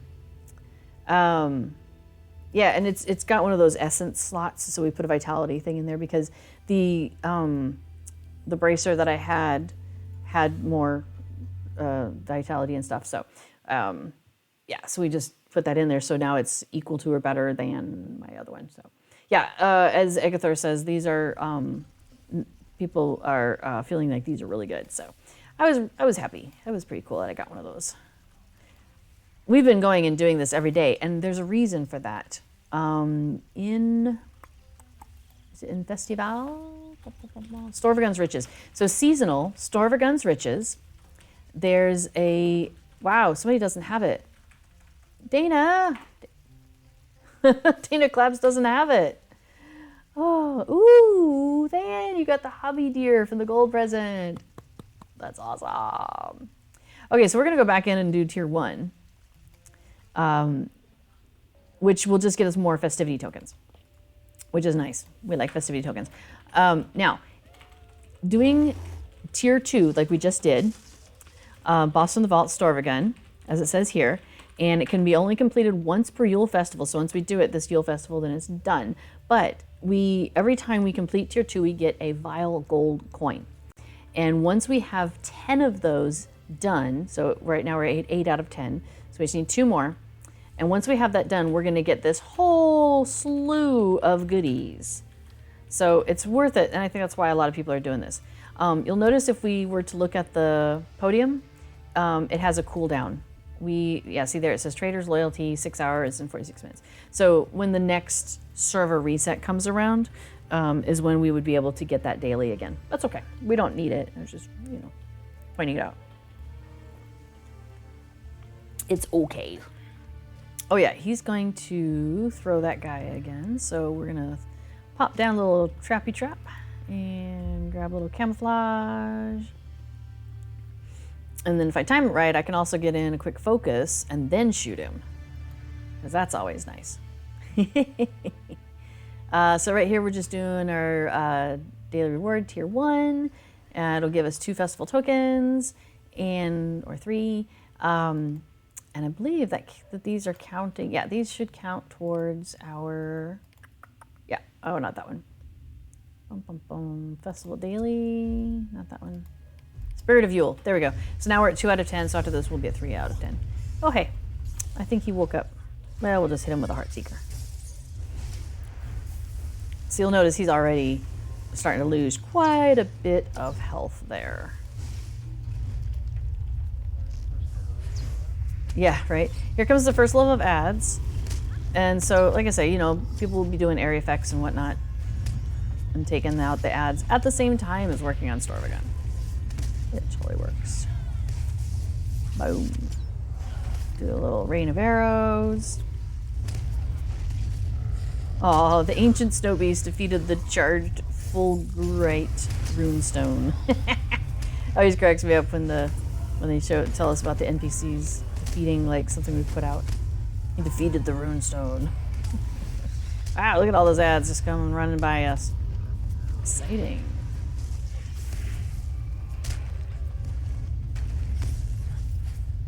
Yeah, our minstrel's just gonna kite them around. Just gonna run around, dragging them along behind her like a kite. Why can't I hit anybody? Let me hit somebody. I don't want to face that other target. I want to face these targets. The other target is gonna miss out because he's behind me. It's his fault. He should have been out here in the fray. Okay, you little snow beasties. Seriously, people. Goodbye. Go away. I do appreciate that I have a stunning thing that's like that whole, you stun me, I stun you back. Nick. I want to go back to Storvâgûn. Where is he? That's so funny, I can't even tab to him. I don't know where he is. There he is. Heartseeker. Oh yeah, and I've got a thing going on with my rain of arrows that when I crit on it, it comes back faster. Oh, it's fantastic. There we go. Boom. Ooh, I completed 120 quests in Winterhome. Boom, boom, boom. More the merrier. Tier 3. So then there's also like a mini chest for this one as well. And I think someone's going to grab it. I think Affidil's going to go grab it for us. Awesome. So, yep, we're getting festivity tokens. You saw those go scroll by. Now, those we don't get bonuses on. We're not getting the +1 for the festivity tokens, just the regular festival tokens. Hoya Bella, hello and good evening to you as well. So let's see. Okay, so we got a bunch of festival tokens. Oh, I got some marks and medallions. Oh, we got the Yule Festival frame. Not for this, but because I finished that 120. Well, that's exciting. Let's see. Oh, are we supposed to portrait exit? Awesome. All right, so yeah, let's scoot you out of there. That's so funny when you have multiple people streaming the same stuff. I love it. Oh, okay, cool. So we're gonna go and do the Battle at Frostbluff, that other one that I was pointing out. This is the one where there's little snow forts, well, okay, big snow forts that the kids have built, and so we're helping them get them back. So it's cute. I think it's cute. So yes, Affadil describes it as a skirmish style, capture the control point, but snow fort themed. It's really cute. All right, so let me get rid of that. So deed completed. Let's take a look at that. The more the merrier. I completed 120 quests in Winterhome because those instances do count. And that got me 2 golden festival tokens, which it might have gotten me 3 of them. I'm gonna take a quick look. Because those, it was also giving the bonus on, which was super surprising to me. Let's see. Hang on. 3, yes, I did get 3 golden festival tokens. And then also the Yule Festival frame, so I'll need to take a look at that. Okay, so here we've got, there's 3 kids lined up over on the right, and then there's the one child standing next to the chicken, the Queen of Cluckland. And then we've got Wynn, the Noble Knight. So he's got 2 quests for us right now. He's got the Battle at Frostbluff, which is your normal thing. He's like, Hunter, we have been attacked. The hardship of building our fortresses has been for naught. Today was to be our yearly tradition, the Battle at Frostbluff, you see. We have been making our forts the best they could be. Now we've had to cancel our throwing of snow and laughter, for a cold and evil wind has come to Winterhome. It's too cold to play and throw snow. I do hope that you'll be able to fight off the cold so that we may have fun on this great winter's day. Let us reclaim the Tower of Grumpwood. And then he also has a daily for you. So then again, this is like that Podium. He says, if you secure all of our fortresses, I will give you an extra reward. What do you say? So we'll say yes. Thank you. All right, so after you talk to the first guy, then the chicken has something to say. Bok bok. All right, thank you. And Liddy, next to the chicken, says, yes, the situation is dire, my queen. I cannot speak on the queen's behalf, for I am merely a squire. I have heard the rumors that a bold hunter was to assist the realm of Cluckland. If you succeed, we shall sing songs of the day. And then the last thing we pick up is we're going to talk to one of the children, so we can choose Una, Cor, or Griff. You want Cor? Okay, we're going to take Cor today, the one in the middle. Frostlake Fortress is my home. Now it is empty and cold. When the moment is right, we must reclaim my keep. I am the king of Frostbluff, and no one tells me what to do. It's the little king of the hill mixed in with, snowball forts. No, I'm the Frostbluff king. No, I'm the Frostbluff king. It's very cute. Hey, Charlotte guys, good to see you. We're doing the Battle of Frostbluff. So let me get myself turned around. So you'll see that we've gone to this first of the control points, and we have run into Snowgrims. So the snowmen have popped up, and they look like snowmen, but they're actually grims, and are attacking us. So are we doing this on level? It does look like we might be. Okay, level 50. So the nice thing for that, it won't matter for myself and Affadil, but if there's others who haven't already done it, in this one, every one of the not boss from the vault seasonal instances has a series of encounters, like basically some beastie that you can run into. And if you run into all of the different varieties, which is usually like 8 different of them, over the course of running through this encounter, and on level, which means within 8 of your level, then you finish a deed for that, which is cool. Ooh, I forgot to look at my festival frame. I'll do that here in a second. Hang on. Should probably help kill the beasties first. So I'll do that. So yes, a cold has come down from the mountain and threatening the games here that the children want to play. Okay. Yes. We are streaming, so yes. I appreciate my my Keenies coming along. So yes, so we've beaten up all the stuff. So we're gonna claim this control point here. We click on the festival banner. Dun, da, da. He's like, I knew you could do it. All right, and then we go on to the next one, which is back up the hill a little bit from that direction. Let's see, does it show us? Yeah. So this is the Frostbluff that we're out in for the festival, right? So we were just here. Now we're going up to here where the chickens and chicken nests and all that are. And then it's going to send us back out to another area. I'll show you when we get there. Yes, there's special beasts after we capture the first two. So yeah, so what's going on here is we're going to have a couple of waves. And after the waves are done, we like to kind of clear out the fort first, and then we'll do the encounter. And the encounter will come from, let's see if I can show you. The encounter is going to come from up in that direction, like on the other side of that, the frosty hill there. So we'll be able to see it on the mini map. It'll show up in kind of the top area there. You'll see the red dot show up. So there's an encounter for this fort, and then there's an encounter for the last fort. So 2 and 3, yeah, because there's 3 different forts. This is fort number 2. This is Cluckland Keep. So it says the fort has been reclaimed, but we're going to have a counterattack. So when it first is when we first claim it, though, the fire comes on for us. So if you're having any cold effects, you can go and stand by the fire, and that really helps.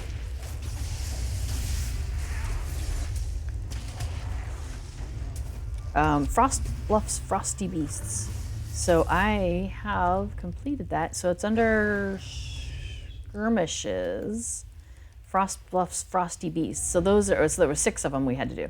And at the end of that, I got 6, probably 7, Yule Festival tokens, and I got a title, The Frosted. So cute stuff. And it's another deed completed. And you know how we are. We love to complete those deeds. Oh, are you? Are you the Frosted? Fantastic. Affodil is the Frosted now.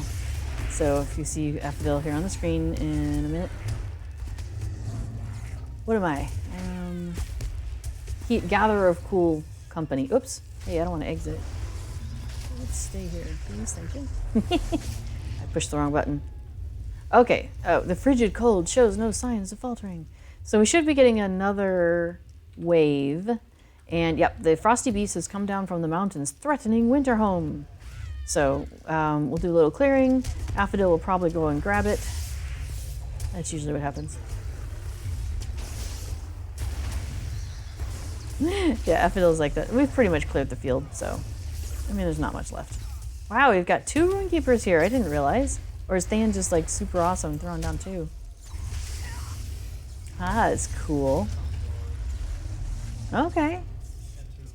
2 hunters, 2 Runekeepers, a Bjorning, and a Minstrel. I mean, that's a good round out. Hey, thanks, Moobot. Producer's letter. They're now going to be quarterly. Oh, we have one from Erninia. I didn't notice that. So, yeah, that's new. So, producer's letters. Now, I've only been around with Lotro for about 3 years, but my understanding is producer's letters tended to be an annual thing. Happens somewhere around like the 1st or 2nd month of the year, and it kind of said, hey, here's what's our plan for the coming year. Excuse me. So, yeah, that's really cool. So Raininia, who is, let me step back a little bit. Not Scenario, but, I just forgot his name. So the executive producer was the one who was putting out, Severlin, thank you. Severlin is the executive producer. He's the one like kind of in charge of Lotro, right? And he was the one putting out the producer's letters every year. But they've hired someone to work under him, and that is Scenario. No, sorry, Raininia. So many names. I'm also taking language lessons right now, so I'm mixing up so many words in so many places. We're learning Dutch because we live in the Netherlands, and we should, know how to speak Dutch here. So, anyway, so now Raininia, who works for Severlin, is going to be doing the producer's letter, And he's going to be doing quarterly letters instead of an annual letter. So that's kind of cool because I like information. I'm a fan. So yeah, it looks like the first one is out, which I didn't know that was going to be out already. That is super exciting.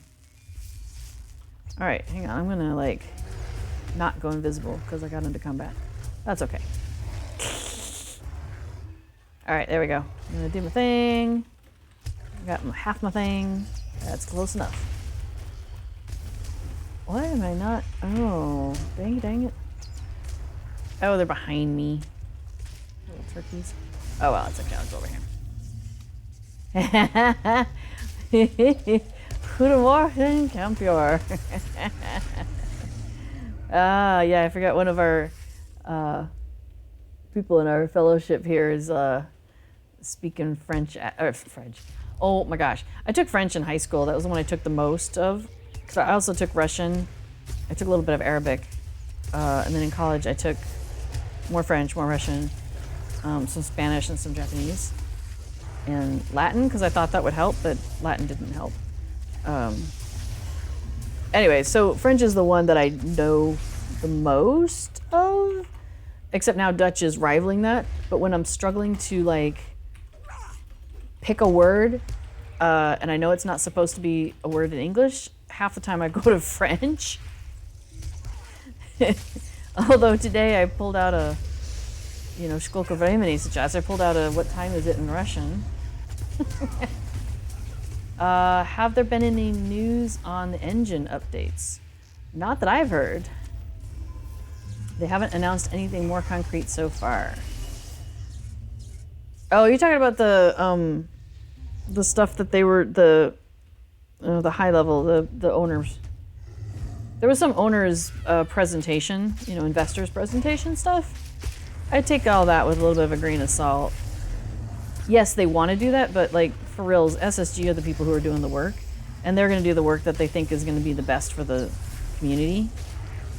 You know what I mean? Like putting Lotro on consoles seems like a crazy idea.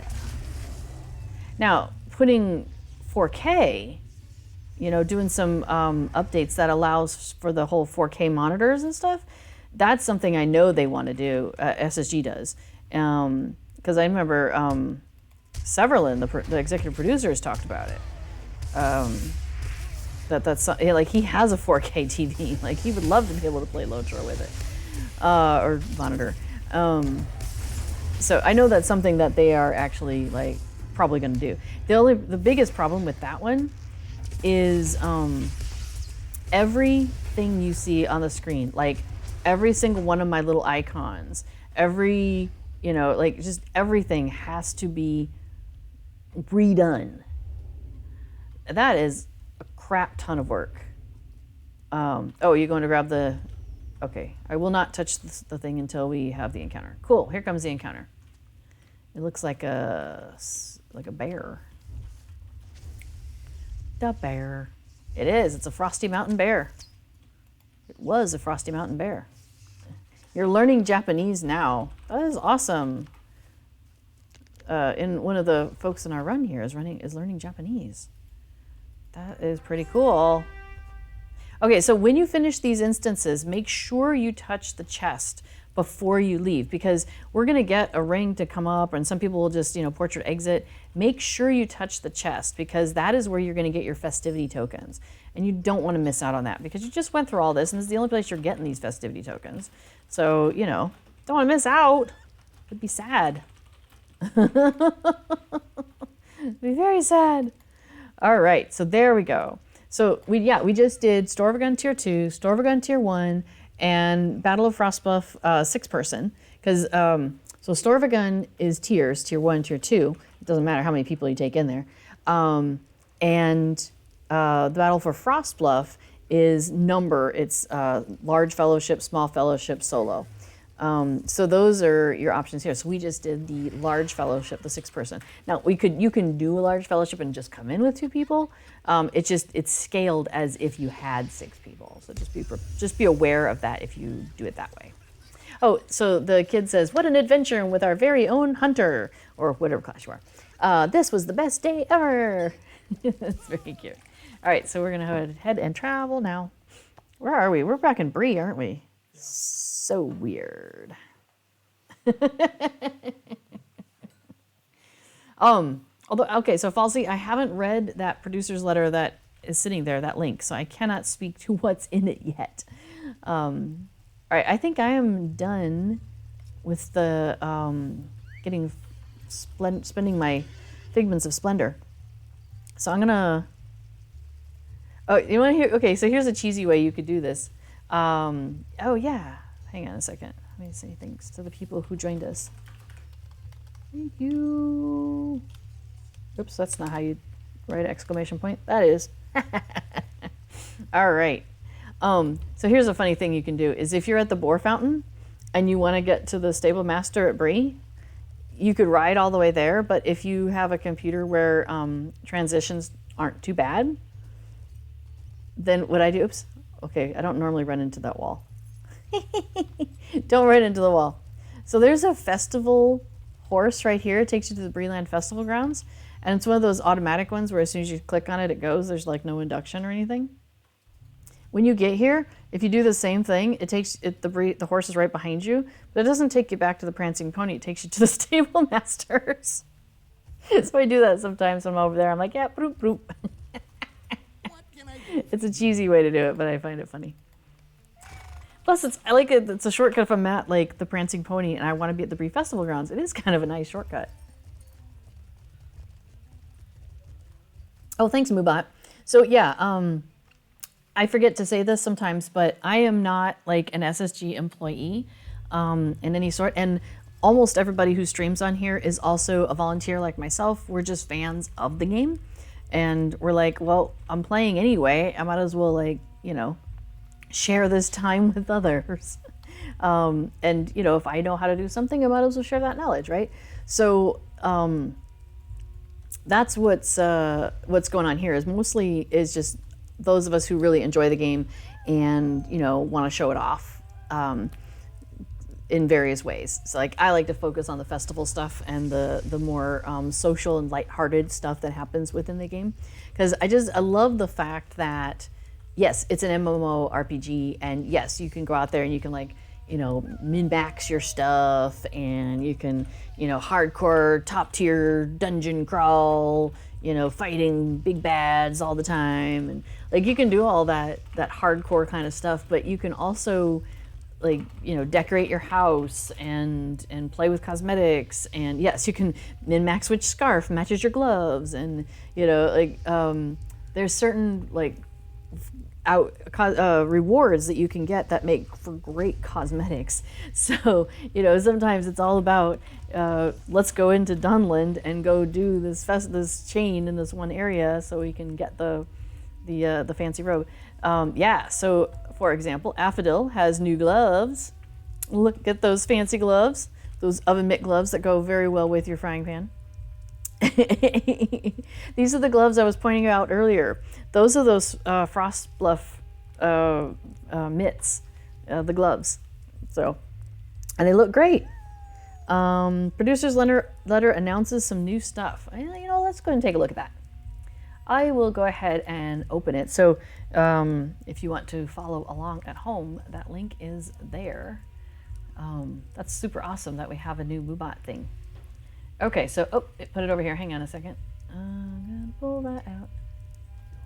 Yeah, I'll put it over here on the screen. Look, it's teeny. It's a really small letter. No, I'm kidding. It's a kleine A. Okay, so here we are. Lord of the Rings Online. Letter from producer Raininia, December of 2021. Dun, dun, dun,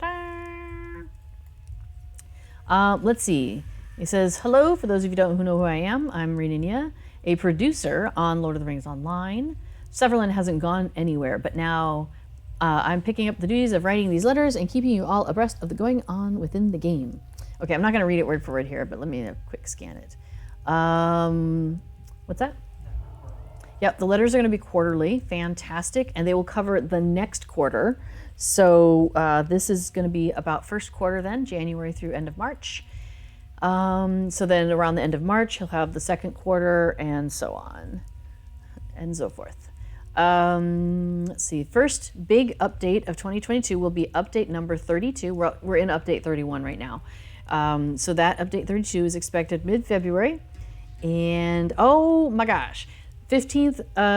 So Lotro has been around for 14 years. Next year is the 15th anniversary. And I've been hoping that they were going to kind of, pull out some of the stops, as it were.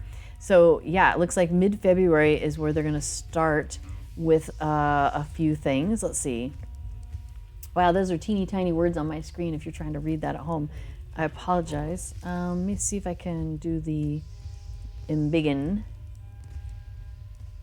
Okay, let's see. First, Beyond the Falls of Coven. Okay, that sounds like some Gundabad stuff. Once a great treasury, housing the golden coffers of Durin the Deathless. And within the frozen retreat, the dragon Himril Frostheart tends her wounds and slumbers, dreaming of vengeance upon Prince Durin and the dwarves of the Goblika. So it's a 12-player raid that will be coming out. Oh, that's exciting. Then, oh yes, Erebor. So new player housing. So this was really cool. Scenario, that I really mean to say, is the housing, the person who's kind of in charge of housing and understanding all of that. So he's been doing some work. He's the one that was working on the task boards, and they went live before they were intended to. So it's kind of funny, but he's the one that's doing a whole bunch of stuff. So he did a special preview of how far they had gotten in terms of putting some stuff together for Erebor. And it's a new area. It's very, very green, Wizard of Oz, underground.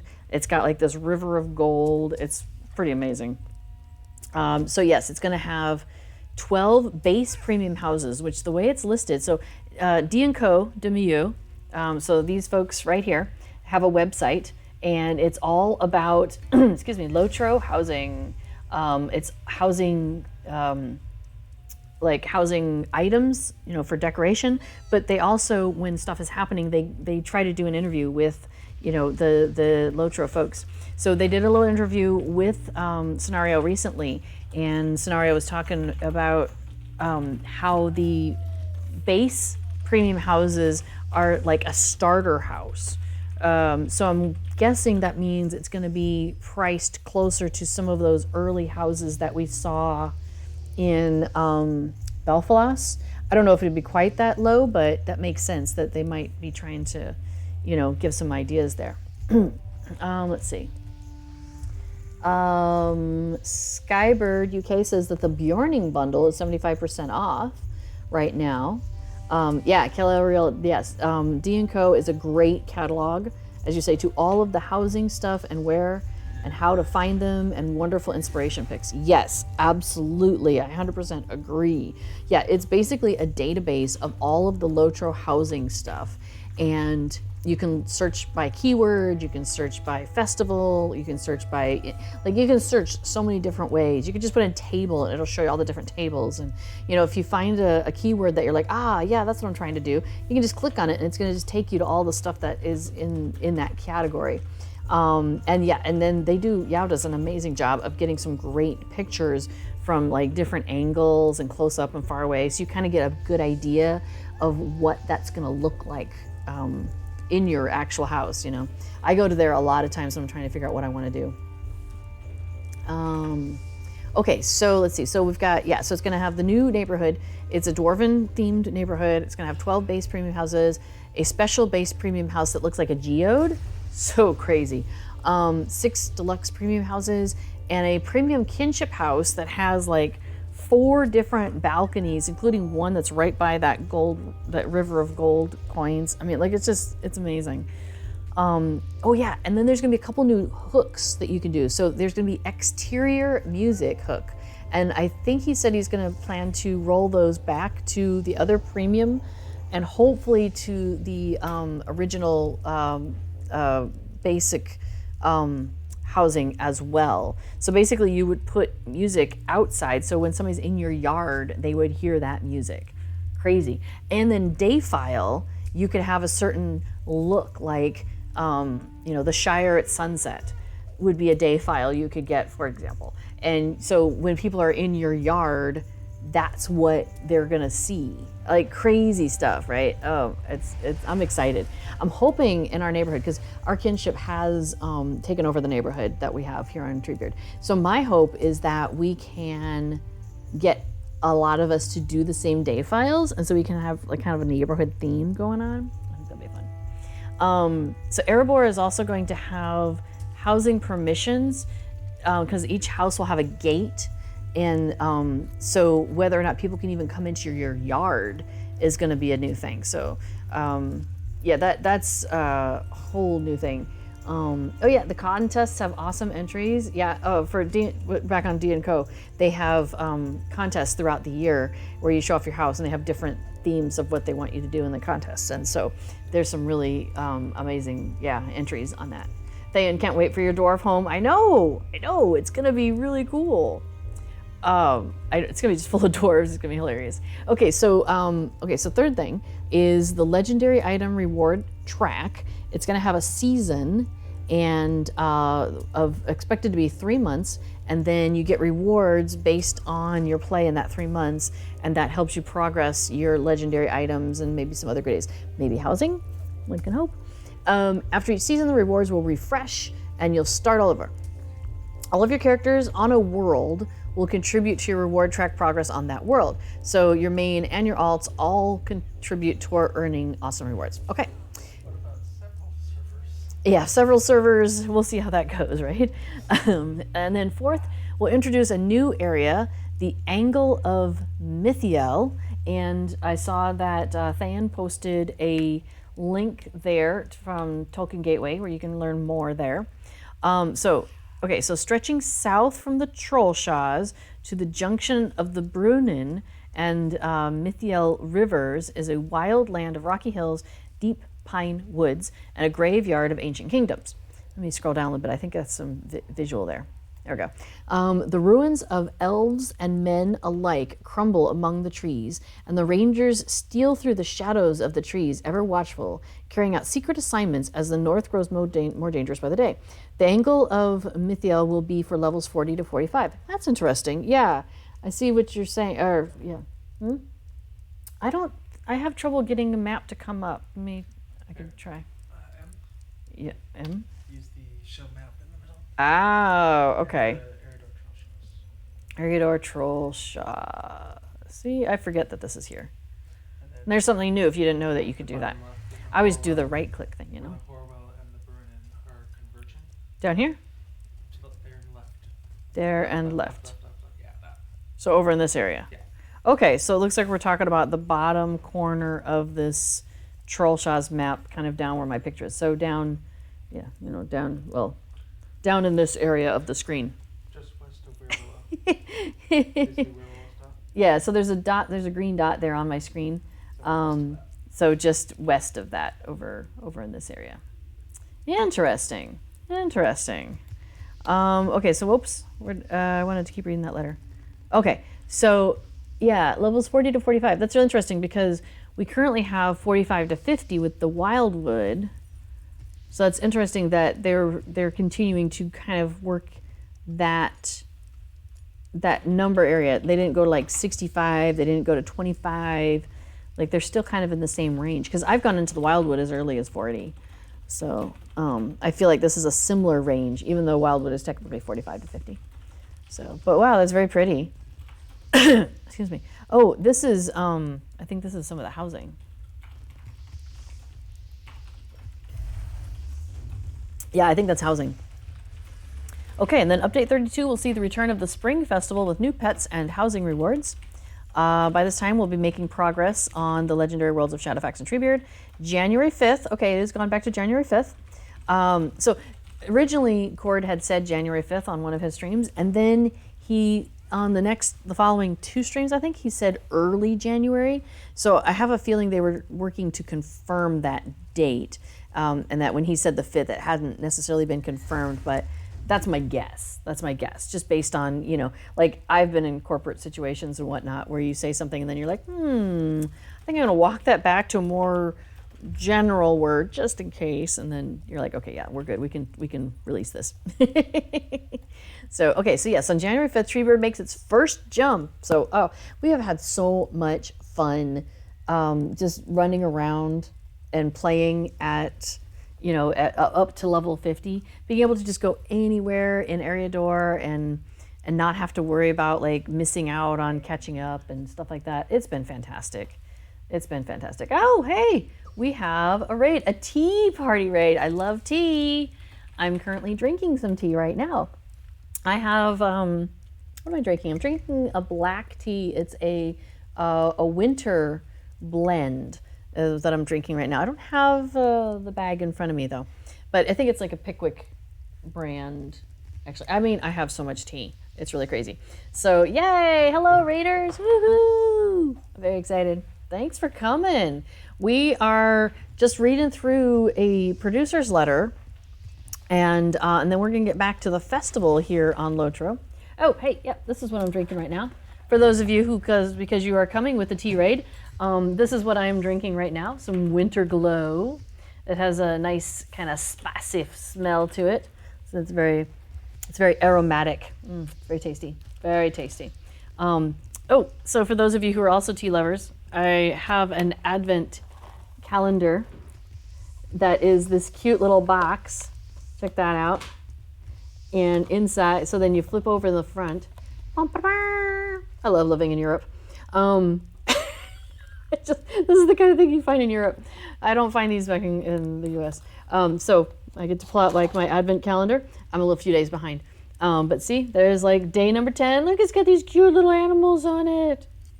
I'm loving it. We are having a wonderful day here, Charade. Thank you. I hope you are too. Thanks for bringing the raid. That's always fun. So, okay, so we were just looking at the producer's letter, and we're gonna finish that up real quick. Okay, so Treebeard, we are gonna get Moria, which is actually gonna be great. We have a dwarf in our kinship who's never been to Moria, so we're gonna take him. I'm so excited. I mean, we might not quest at the same time, I know, but it'll be good. It'll be good. Yes, and then Shadowfax will keep running along crazy, and then Shadowfax is going to Rohan, and then Anor keeps going up and up and up. I couldn't keep up with Anor. It just went too fast for me. And then ongoing work to improve performance and lag, and excited for everybody to see all the progress, and extremely thrilled to celebrate our 15th year anniversary this year, and working on 15 more. And they're not joking.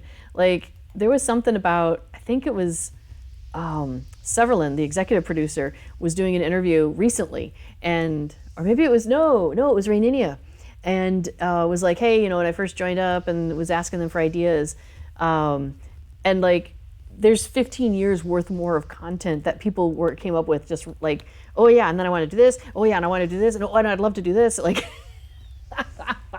it's so funny, it's awesome. So, yeah, I expect that, Lotro is going to be here for quite a while. So it's pretty neat. Okay, so let's see. They call it a mine. They call it a mine. Nice, Dan. Oh, yeah, there are benefits to subscribing to Lotro. So, yes, there's a link there. I am a VIP. I do subscribe as a VIP. So if you ever have any questions about that, I am happy to tell you what my experience has been. I really quite like it.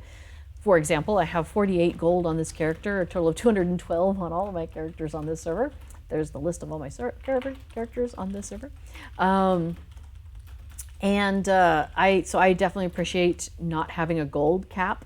Yeah, there's just so many little things that I enjoy. And like, I'm playing on the Treebeard server, and you have to be a subscriber to play on Treebeard, so I'm pretty happy with that. Yes, Tolkienistas are a passionate bunch. I would agree with that. Like, I've been, involved in a number of fandoms, Doctor Who and Harry Potter and some Song of Ice and Fire and Lord of the Rings, and just all sorts of various things. And I have to say, I've always had an appreciation for people who are into Lord of the Rings and into the works of Tolkien, because it's just, it takes things to a new level in a way. You know what I mean? Like, it's not just some surface level stuff. Like, you can absolutely engage with the material at a surface level. I mean, heck, you can even play Lotro without knowing anything about the books or having read them or anything. Like, the storyline gives you enough content to take you through the story and provide you with a good story, even if you don't know anything about like Sam and Rosie and like all this other stuff, right? But there's just so much behind there. There's so much depth in there. Yeah, it's fascinating. I find it fun. So Shereen, you were derping around today and doing some silly luck. Did you get some good Hobbit presents today? I did not. I got okay presents, but I didn't get Yule presents. That's what I really wanted. Like, come on, that's what we really want. I got a box of armor, which I haven't even looked at. I'll look at it later. But I got a 200 virtue. Hey, yeah, we're going to use that because that is 220 virtue. 240 virtue. Ooh, yeah. We're on a bonus virtue experience weekend, by the way, y'all, this weekend. So make sure you nom those potion things. Another 24. Okay. Oh, yeah. I wanted to put on my Yule Festival frame. Let's take a look at that. Now, I use UI skins. So, like, things don't look the same necessarily as they would, but let's take a look. So, custom character portraits. None. 1, 2, 3, 4. Yule Festival. Aww, that's so cute. It's got little holly leaves and some blueberries around it. That's very cute. I like it. I keep leaning forward and squinting. All right, so I start to. I just got new glasses like 2 days ago. And I'm so not used to not having to squint. So I'm trying to remember. I'm like, wait, I don't have to do that. 15 years of content. You could write a book in that time. Not everybody can write a book in 15 years. So you were on a different game and opened some items you got silly luck with. Nice. You do play Lotro, but had a long absence from it.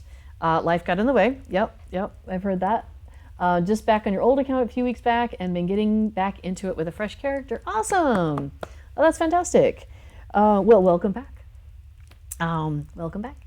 It's a fun game, and it's so funny because I hear that often where there'll be people who are like, you know, I've been gone for a while and now I've come back and wow, this game is still fun. There's a lot of quality of life improvements that they have done. For example, this may be new to you. So I started playing just about 3 years ago. It'll be 3 years ago next month, like the end of next month. And when I started playing, the virtue system, there it is, was, you know, you had to go and do a deed, like, you know, you had to do your like enmity of the spiders or whatever, and then you would earn the such and such virtue trait, right? So now, excuse me, they just give you access to all of them. They're grayed out. They're all grayed out when you start, and you pick one that you're earning on. So like I click on it and now I'm earning on that. So any virtue experience I get right now will go towards that that virtue trait. So yeah, you know how you can play a ton, take a long break, and then come back and find more upgrades. Your bags might be full when you come back. So anyway, so I pick which 5 I want to have active, and those are the ones that are at the top. So like when you hover over a thing, so like the charity virtue, currently it has plus 800, resistance rating, plus 500 physical mitigation, plus 23 vitality, and then it has a passive bonus of plus 54 maximum morale. So I'm getting that passive bonus all the time. I only get that other stuff if I actually have it slotted at the top. So like right now I'm getting fidelities, tactical mitigation, vitality, and physical mitigation. I'm getting, idealism stuff, etc. So I'm getting the all full stuff from those things, but I'm only getting the passive bonuses from all the others that aren't equipped. But that's okay. So then what you do is you take those potion pots, and I've been saving them. So let me pull some out of my vault, because I was waiting for the bonus virtue experience. Because that's what I do. I try not to sit on them for too long, but if it's like within a month that we're getting the next virtue experience, weekend, I could go ahead and do it. Okay, so like for example, this one is worth 50 virtue XP, but I'm getting a bonus 20%, so that was actually 60 that I just got. So, and you see the little bar just went up above it. So it's level 24 and it's rank 24 and it's working its way to rank 25. So like I could do that again. You can see the little blue bar is just scooting its way forward there. So I am level 50 and the max that your virtue traits can be is half of your level. So the max these can be is 25. So you'll see like compassion is maxed out at 25 out of 25. Same for confidence, same for determination, same for idealism. Like I said, I wait and I use these pots when they're when I get the bonuses. So you can see I've maxed out a whole bunch of these things. Oh, and they do get better. Like that 78, like the passive bonuses and stuff, and all the bonuses there were much smaller when it was a level 1, when it was rank 1. And then each rank they get better and better and better and better. So that's a reason why you might want to level up some of those virtues traits that you don't have equipped, because those passive bonuses will get better the higher they get. So let's see. Oh, you keep logging in and hoping for a silver wreath, Yule chandelier, or the wallpaper. This is your first deal with a house. Yay! You put it off for 15 years. I love playing with the houses in the game. Oh my gosh. In fact, okay, I'll take y'all through. Oh, hang on. Let me talk to Mara real quick, because I want to pick up my little. Oh yeah, I finished the mission. Hey, spread some Yule cheer, have you? Well done, friend. Well, thanks. Thanks for your Yule tokens. Oh, I'll be back. Okay, so she's going to give me a little sack of presents. So the sack of presents can have all sorts of things in it. So what did I get today? We got marks. I could have marks. I could have medallions. I actually got a cosmetic. I've gotten some cosmetics, but here, let me show you. I'm going to take you to my to our kin house real quick. And then while we're doing that, let me open up the wardrobe. Will I remember what it's called? That's the only thing. I wish I could put tags on stuff in the wardrobe, because I have a hard time sometimes remembering what something is called. And my wardrobe can hold like 300 things, which is awesome, and I need more space. But yeah. So the wintry Yule cap, that I got out of that bag that she gave me. Look at that cute little thing on my head. Isn't that adorable? Look at that. So that came out of the sack of presents from Mara there. And then what was the other thing? It's it's the snow beast. There we are. Spiral horned snow beast cloak. Let me zoom back out. Or maybe I'll just zoom to the back. Nope, that ain't gonna do it. Zoom out. There we go. Check out that cloak. Those little spiral horns up there. That came out of a box, or a bag of presents from Mara. So it's totally worth it. Okay, so this is our kinship house, our main kinship house. We actually have the whole neighborhood. So we have, oh, you can get rid of the target assist, by the way. So we have some side kinships that we also started, so that way we could take the other kinship houses. So we have all 4 of the kinship houses in the neighborhood. Thank you, dear. So I got us a snowball arena, and this is from the Midsummer Festival. So we've got a nice little arch leading up to our door. And let me take you inside, though. I love the trick-or-treating mats with the cool little treats on front. They're like kind of in the way, so I try to rotate them so you can like kind of get around them. So, oh, for those of us who haven't gotten to high levels, it looks like the max virtue level is slightly more convoluted. The current maximum rank achievable for virtues is 80. However, the effective maximum race is based on character level. For characters not max level, the virtues will be capped at a rank of the character's level divided by 2, rounded down up to the character. Yeah, okay. So, but 25 is the max we can do right now, because mine are maxed out at 25. Yes, hurdles jumping over the doormats, I know. I just kind of wiggle around a little bit in front of the portal and it'll suck me in at some point. So anyway, so this is our the front room of our kin house. I've been collecting those boxes. There's some boxes you can get. There's like a red box, a blue box, a green box. Yeah. and so I have been opening those. And so, yes, so this is the dwarf wallpaper, as Calariel has pointed out. And yes, you can dye the wallpapers. Not dye so much as apply a wall color. So for those of you who are new to housing, I've taken the names off here. There we go. So when you open your housing panel, which is this little flower pot that's on the bottom kind of corner of your mini radar, one of your rooms is going to have this collection of things. Depending on the house that you have, you might have multiples of this little collection, because you might have a house that has multiple areas where you can affect the music or the wall color, the floor color, the wall surface, and the floor surface. So you can do a surface and a color to both walls and floors. Now you don't have to, you can just leave it blank. But yeah, you can absolutely play around with that. So for example, my wall surface, as you can see here, is the Yule Fest wall. Now these are usable over and over again. So if and same with this wall color. So you see I have the wall color pea green in here. If I decide that I want to swap it out for a different color, or I don't want it at all, see, I can just take it out, but then I can put it back in. It doesn't consume it by using it. That was a concern I had when I first started playing with wall paints. I was afraid that it would like use it and it'd be gone like a dye, but it's not. It becomes an actual physical item. And then again, you can do the same thing with the floors. I just have carpet in here right now. It'll do. I think at some point we'll get something different, but I'm not sure what. So, but yes, so I love playing around with the wall textures and the wall colors. There's some really interesting combinations you can do.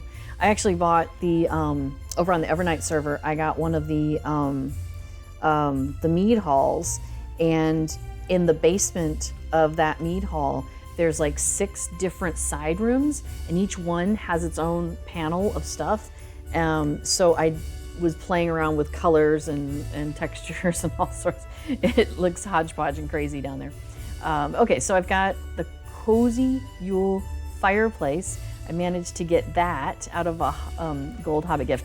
I did buy that one. I spent 8 mithril coins to do it again, and I got lucky. I was so glad. So this is cool. This is interactive. So if you click on it, it has a long induction there, but see, it lights up. That's so cute. Love it. And then I got the sconces, which you can also interact with. That's funny. It says it's lighting, but I think it was already lit. Maybe somebody's already been in. And it does have a shadow. Yeah, so I find that really fascinating that they cast a shadow. Oops, I went too far. Hold on. Oopsie, go back in. Bum, bum, bum. So yeah, so this is just our entranceway, and I've got the wine tables from the Midsummer Festival. So, and then the other sconce I have over here. And it's interesting because it looks lit up, but I think it's not until you actually click on it. And now it's lit, and see, now my shadow showed up. Isn't that so cool? It's like such a crazy little detail. I know it needs a cat on a cushion. It does. I know it does. I don't have a cat on a cushion. Ooh, but I do have, where'd it go? Where did I put I think he's over here. Yeah, I do have the sleeping gray cat. So the sleeping gray cat does live in our kin house. And of course by the fire. I mean, look where else. Oh, hey, Misty can hang out with the sleeping gray cat for a minute. And so the cat will get up and like wander around from time to time and like stretch and stuff. It's so cute. That object does nothing. I disagree. Look, the object is doing things. She's getting up right now. Shaking her head. Yeah, so I put her by the fireplace. And then, yeah, she can walk around on the carpet, on the rug there and stuff. And then, yeah, she sits down and cleans herself. So cute. So cute. So in our house also, we went ahead and got a barber because every time I start a new character, I run to the barber to find out what I have on my previous character. And then I have to like look again. So I just went ahead and got us a barber. They were on sale. And I had a ton of figments from, I can't remember which festival. Probably one of the festivals. I had a whole ton of figments and I was kind of running close to cap. I was running into cap, so I wanted to spend them on something fun. I also got this tabletop minecart display. Okay, I love the interactive housing items. So this thing, you can click on it, and there's a little teeny minecart that, there it is.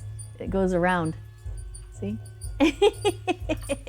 And I have the sound turned down a little bit, but it goes squeak, squeak, squeak, squeak, squeak, squeak as it goes around. It's fantastic. The light from Gundabad is actually a travel item, I believe, but you have to have completed part of the epic that we don't have access to it on the server anyway. But so that's it, and also it looks pretty cool. So every one of my characters got one, so there's a few lights in the house. Not quite as many as somebody else's house. Affodil has like, you know, a whole bunch of lights like just lined up in one of their houses. It's great. So here's our little Yule area at the moment. Oh, you might like this. We're gonna go. So I often have a scholar, and I just think it's fun to have kind of like a scholar's nook or study, that kind of thing. So here, I'll just zoom in. So here's our scholar study. So we've got our potions table, we've got our candle stands, we've got some scholars bookshelves, and look, we have a visitor. Somebody who enjoys reading. In fact, there's his reading table as well. So we did a bunch of the missions and got the tokens from the missions in Rivendell, and so with that I went ahead and got us a welcome visitor for our house. So yeah, I love putting a study in a house. Isn't that just so much fun? So, and there we go. So now I've got a follower, so he can follow me around. And then let's see, I do have a waterfall going in here. So gotta have a waterfall. What's a house without a waterfall? I'm not too sold on the wallpaper and wall color combination here. I'll get a different wallpaper at some point, I think is what's gonna happen. But this is what it is for now, and it is cute. I mean, it's definitely, you know, cute Hobbit-y style, so it works okay. Yep, another light from Gundabad. Seems like a nice thing to have next to your bed, right? A little night light. Yeah, this room is still kind of a work in progress, but we've got some good stuff going on here. And then down the other way, I think is our storeroom. Perhaps, oops, I went too far, sorry. What did I put down here? Oh no, this is kind of like our map room. This is where the dwarves and the elves come together and have a chat, you know, and discuss, like, the dwarves are talking about their map table and the elves are talking about their map table, and so they're having conversations over here. That's how I envision that room. So, yeah, so there's a couple of little ideas for housing if you're playing around. Rugs, so I think all crafters have something they can make. So I always have a tailor, and I always make myself rugs. So like that rug is made by one of my tailors. These two rugs were made by tailor. That's a tailor-made rug. So it's cool. You can make a whole bunch of rugs. And here's the funny thing is they're solid and they can float. So, okay, woodworkers can make weapon displays, and those bookshelves in the other room, those were made by one of the Kinnies. I can't remember what crafting that is. But there's also like little log holders that you can put by your fireplace. Well, you can put them anywhere, but I would put it by the fireplace. Somebody makes those. Scholars make all the dyes and the wall paints and stuff. You don't think a bucket will cut it for the leak in my roof? It's got a pond. It's got a little pool there. It's like it's kind of like one of those waterfall pools. You know, it's very hoity-toity. You know. Oh, I forgot what I was talking about. Oh yeah, the rugs float. So at my my big house in over on Evernight, the mead hall, I created kind of like a parkour area, and so there's a large open area in the middle where you can look up and it's just big and open, and then there's walkways around, like on the edges of it, right? So in the open area up above, I took rugs and I floated them up. Now, funny thing is, from below, you see right through them; they're invisible. But from above, if you're looking at it from above, you see the rug like we see here in the house, right? So basically you can, jump from rug to rug in the air. I just thought that was pretty funny. So it looks like, and then you just kind of sit down and have a picnic. It looks like you're on like a floating carpet or something. Okay, so yeah, I just wanted to show you that, because if you're just getting into housing, like, there's so much you can do. I'm going to do a 3-hour stream just talking about housing in Lotro. I'm probably gonna do that like in the Christmas to New Year's, maybe just after New Year's time frame.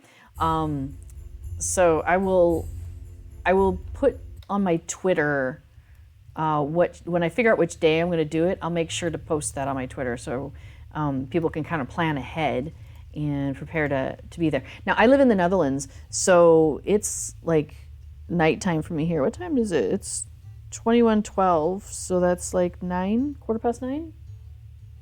Okay, so it's 9:15 now. So I am most likely to do a stream around the same kind of time. So like, like 7 p.m. my time, which would be then, well, it's 1 o'clock server time. So 1 o'clock Eastern time. So I'm likely to do it kind of in that same kind of time frame. But I'm leaning kind of towards like a Saturday or a Sunday. So that way people might have more availability to watch it. So note to self, more vault space. Yeah, I buy as much as I can with the gold as and just max that as best as I can. Could you use a rug as a floating table? Well, I mean, it is solid. Well, I mean, but you wouldn't see it from below. So it depends on what height you would put it at. And you wouldn't have any legs on it. It would just be, just the rug. But you can have 4 other things, even legs. That's true. Yeah, okay. You could have 4 other things underneath it that would make it look like the legs. See, that's a very creative idea. That's the sort of thing that you should put like in one of those D&Co Demiu competitions. I don't ever have that like creative of a thought. Yeah. You could just have it hovering, and then you could jump on it. Yeah, absolutely. Just have it hover like slightly off the ground. I mean, like there's so many things you could do with that, right? Oh, hey, what did the sales? So did the sales change? Is that what I'm hearing? Let's take a look. So it's Thursday, and on Thursdays is when the sales are shifting from one to the next. So a lot of times the new sale starts today, and the old sale ends later on today. So there's often a little bit of overlap. So like the Yule savings week 2 right now is still on for another 18 hours. So character race change, which I did one about a year. I did one a little while ago, like 6 months ago maybe. And that was really cool. It was very easy. It was a lot easier than I thought. If you ever buy that, make sure you purchase it on the server where you're going to use it, because you can't move it from one server to another. So that would be an expensive mistake. You don't want to do that. Now, oh my gosh, the crafting carryalls, if you haven't gotten the crafting carryalls, now is your time to get it. Get on that now, because they are half price. They never go on sale. So, oh, do we need people in the theater? It's all done. Okay. I'm way behind on Kin Chat, sorry. Let's see what else. Universal ingredient packs. Okay. Cool. Don't need any of those. Okay. I think we're good on that. So a lot of times you'll get that new code will show up on Thursdays also. Oh, you could buy a bulk tome 1, 2, 3, 4, 5 or 2, 3, 4, 5. Oh, that's nice. Yeah, what did I get? I got one of those tomes, like the Tome of Fate or Tome of Agility or something like that recently. And that was pretty cool. I was able to put that on my character. Bonus character slots. I have 1 left still on my... I can fit 1 more character in before I have to buy more slots. You bought 3 of the captain carryalls? Smart move. Oh, awesome, thank you. Yes, if you decide to do a change of your race or gender on your character, there's a link from one of the Lotro pages where he went over how to do that. Looks like the new sales are live, but you have to look for them. Okay, hold on, I'll go back in again. Okay, so we're coming back in. A crystal-powered floating bed under a midsummer arch.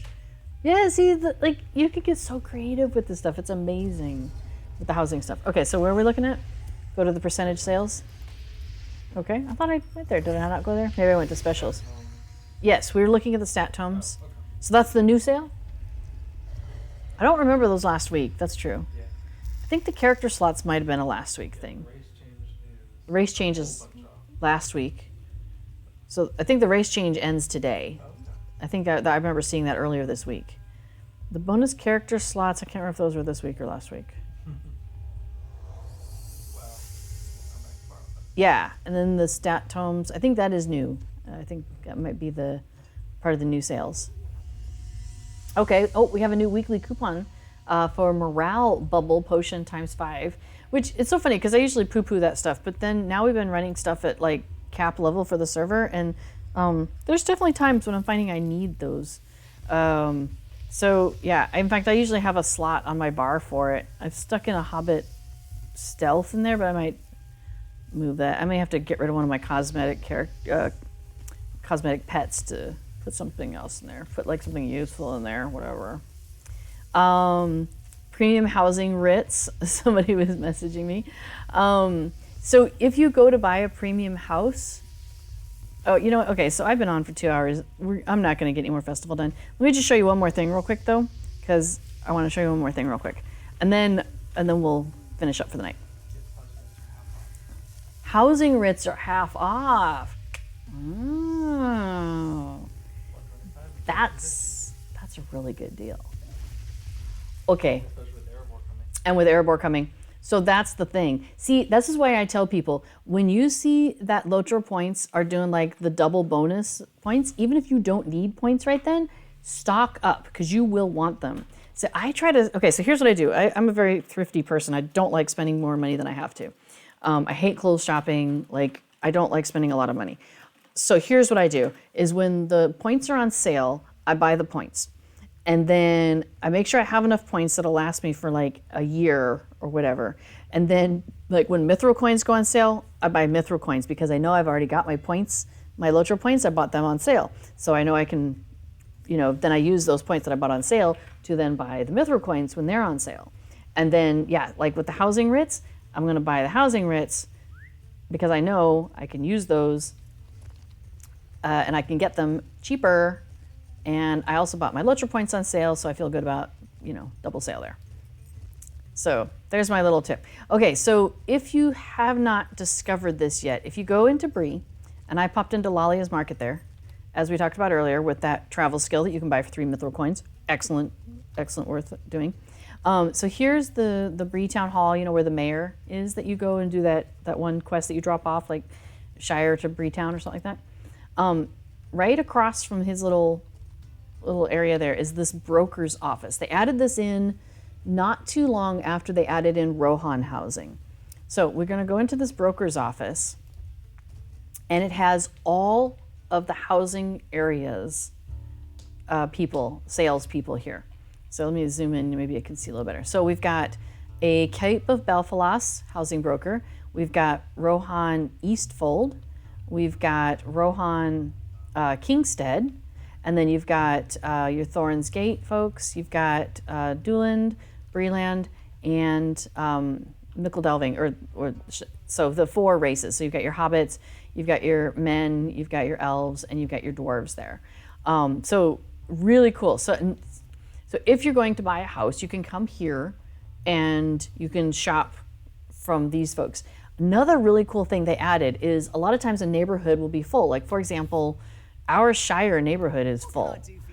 So if you are like, hey, I want to travel to Whitwich and collect, and go do the trick-or-treating, or, I want to go and do the boxes because I know they're in that one person's yard.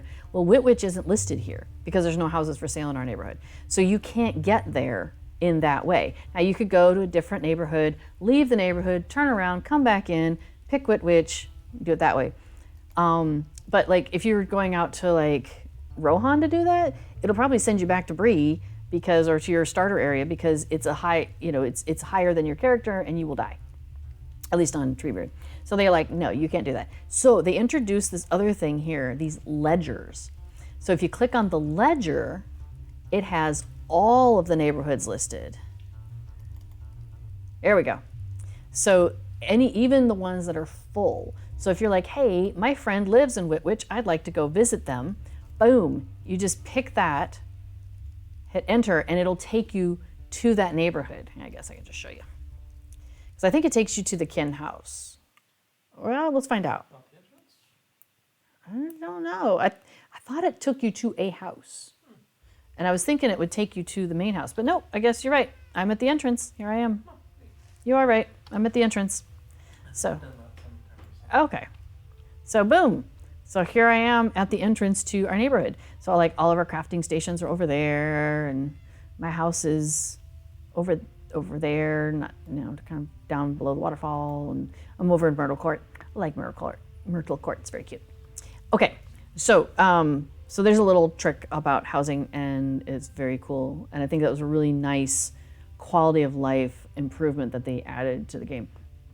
What was the other thing I was saying? Housing writs. So if you are buying a premium house, let me see. It would take 35 seconds to get back to Lalia's. Okay, I'll wait. If you are buying a premium house, you have to buy it with housing writs or mithril coins. You do not need to be VIP to buy a house. No, not at all. If you are VIP, your upkeep on a premium house is waived. So let me see if I can show you. So I've got like my housing panel. So like these are the two houses that I am responsible for. So like my deluxe house, if I look at maintenance, let me pull that over here in a second. Hello, Podium. All right, so hang on, let me pull this over when it comes back. But basically, when you own a house in Lotro, you have upkeep. So every week, technically, you have upkeep where you have to just pay like a little service cost, basically. Now, you can pay it in advance, which is what I do. So you can pay it up to 6 months in advance. So you'll be able to see that my upkeep expires in like 6 months because I topped it all up recently. And you can, if you have your permission set, you can actually set your permission to let other people pay your upkeep for you as well, which is really nice because sometimes I'll do that. Like I'll go through a neighborhood and just start paying everybody's upkeep. So for example, right now, my next upkeep will be deducted in 3 days and 3 hours.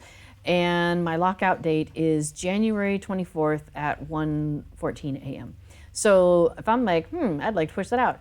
If I just purchase one upkeep, that'll push it out to January 31st. But I can choose to do, 2, 3, 4, 5, whatever. So now I've got it pushed out till April 4th at 2 o'clock in the morning. Bam. Sounds great. So now you can max it all the way out. Like if I wanted to be like 6 months fully done, it'll cost me a gold and 815. I'll just leave it for now. But yeah, so we'll go back over there real quick. So I participated in Extra Life this year, and I set a goal of 250. We made that. So I set another goal of 500. And I said if we met my goal of 500, that I would do a 3-hour stream and just talk about Lotro housing. This is not that stream, although you can get me to talk about Lotro housing anytime because I just think it's cool.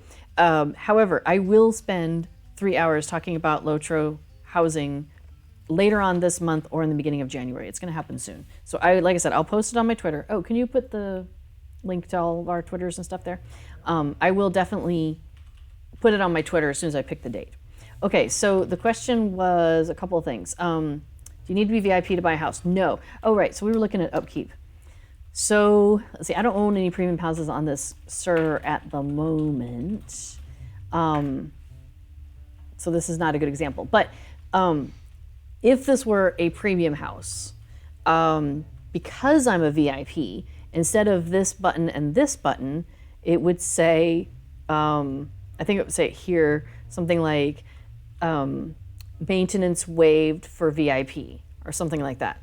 Because I am currently, a VIP, so it would automatically go ahead and waive that maintenance for me. It's really big. It's like big letters right in there. It's really handy. Mirika says, I have not played in 4 years. I heard there are more homesteads than the 4 races. That is correct. So we were just in here, and I'll review this real quick. So we've got the Shire, the Bree houses, the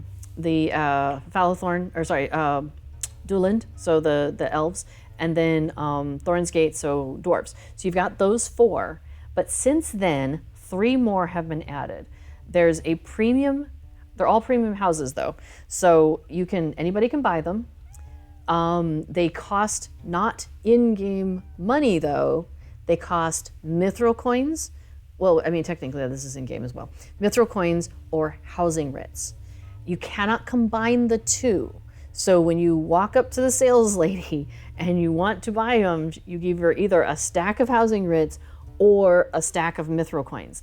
So the Cape of Belfalas was the first housing that they added after those original 4. So for example, let me see if I can find a good neighborhood with lots of, okay, so here's one. So this neighborhood has 6 of the small houses, what do they call them? Excuse me. Stately houses, luxurious house, and deluxe kinship houses. So this neighborhood has 6 stately houses, 14 luxurious houses, and 4 deluxe kinship houses available for purchase right now. Oh yeah. Oh, I could talk about Lotro housing for days, but I'll try to keep it down to 3 hours in that stream. We'll see if that happens. I'm going to try to put together a presentation though, and that'll help keep me on track. You know, yeah, at least 3 hours. It will be. You'll want to grab your tea. Okay, so the smallest ones, in that area. So for example, this Bay Road is one of the cheapest premium houses you can get in the whole game. It will cost you 145 mithril coins or 6 writs. And then its regular upkeep will be 1 gold every week, or is that every week? Huh.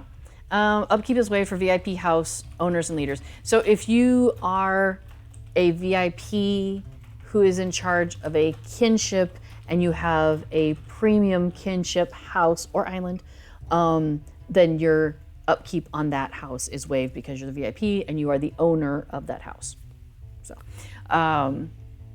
So yeah, so that is what you could do. So 145 mithril or 6 housing writs. Now can you put the link for the wiki?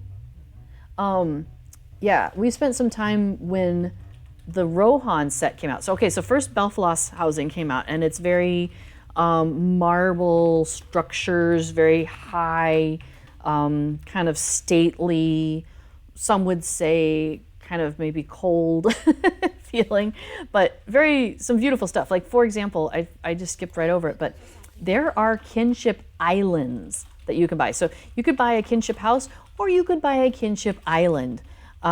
So let me see if it might not show me the island. Oh, it's Tol Falui or Tol Lakul. So yeah, so you get this big house on top of on an island.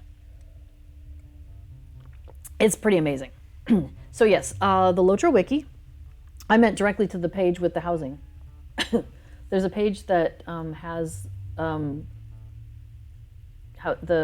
housing. Let me see if I can find it real quick. I think he's distracted. The premium housing page on the Lotro wiki. That's what I was looking for. Yeah, even if you didn't play in years, you always paid your upkeep. That's nice. Okay, so the first premium housing they came out with was the Cape of Belfalas and those big marble fancy houses.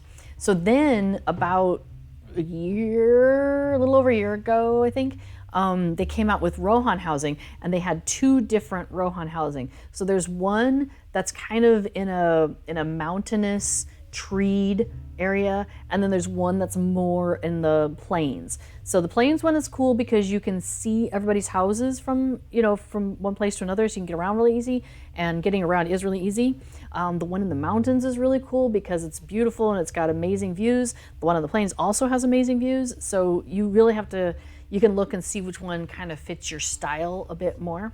Those houses came with some new kinds of hooks, some lighting that you can do. They don't have any kinship houses. They have what's called a mead hall, and the mead hall is amazing, huge thing. And in the mead hall, there's some new hooks you could do. There's columns, and there's a whole fire pit thing going on that's only available in the mead houses. And with that, with the Rohan housing, when they introduced that, they introduced a new thing called Travel to Kinship Member's House. So you have that's not the right one. You have a button now that looks like this, looks like kind of this shadowy figure outline of a person standing in your doorway. But it's Travel to Kinship Member's House. And when you click on that, it's going to take you to the last one that you did. Well, how do you pick one? So if you go to your kinship and you click on somebody in your kinship that is not yourself, you can see there's a little visit button there. Now, this person's visit button is grayed out because they have not selected a primary residence. Let's look at Affidel. Affidel, I could click and I could go directly to their house. Now, the person doesn't even have to be online though. So for example, I like going to Sandar's house. So I have picked Sandar's house and that's where I go, and that's where I go pretty repetitively. So I haven't changed that. You can, in your housing panel, see that little star right there? That's how you pick which one is your primary residence. So for example, over on Evernight where I have the mead hall, the character that owns the mead hall, I went ahead and had him star it as his primary residence. But then another one of my characters in the kinship who actually owns the kinship, her star is our main house in Bree. So if you want to travel to the house in Bree, which is right across the street from the kin house, so convenient, you might want to travel to Tide's house. But if you want to go to the mead hall, you would travel to Klaus's house, for example. So yeah, so there's really some cool stuff going on there. Yes, so click on that premium housing page if you want to learn more about the 3 different premium housing areas, because there's links to each one of them. And we also added in tables, and I say we when I mean Affidel, added in tables where, remember how I was showing you how much the house costs? All of that information, so the information about the 445 Mithril or 18 Ritz, that's all right there in a table, so you could compare one house to another. It's got the map right there, and if you hover over the link of the house, it'll show you the neighborhood, and it'll kind of highlight where in the neighborhood that house is located. So you can really get a lot of information off of the wiki as well. You wish there was Mordor housing. You can just put a lot of doors in your house. You can put a lot of Mordor doors in your house to make it like a Mordor house. You can also get like the floor is lava carpet. I've seen some houses that look like they belonged in Mordor. Let me just put it that way. The wiki is rather short about it. Can I pay upkeep also half a year in advance like personal home? Yes. Yes. My understanding is that even if you are a VIP, you can prepay your house, your premium house, because if you're ever not VIP, I think it then starts ticking off of that. So now I haven't tried it, but that's my understanding. So, okay. So one other last thing about housing writs, if you buy a premium house and then at some point you want to move, like you don't want to have that premium house anymore for some reason, you sell it, you abandon it, it is slightly different. So like if I were to have like a Shire house, which I do, and I were to abandon it, that money that I paid, that 7 gold or whatever that I paid for it, it's just gone. If I buy a premium house and I abandon it, the premium I will get back. They changed it. I believe it's now 90% of the value will come back to me in housing writs. I will not get mithril coins back for it. I will get writs.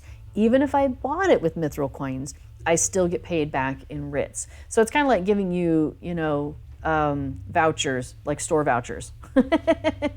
You can only buy another house with the money they give you back on your house. So just keep that in mind. Yeah. So if you like saved up a bunch of mithril and you spent that to buy a house, and then you're like, crap, I really wanted the house across the street, you're going to get 90% back, and it's going to be in writs. So make sure you then buy up the writs that you need to buy the other house, because that's how it has to go. Okay, so today is Thursday. It has been Thursday. It's Thursday for a slight bit longer.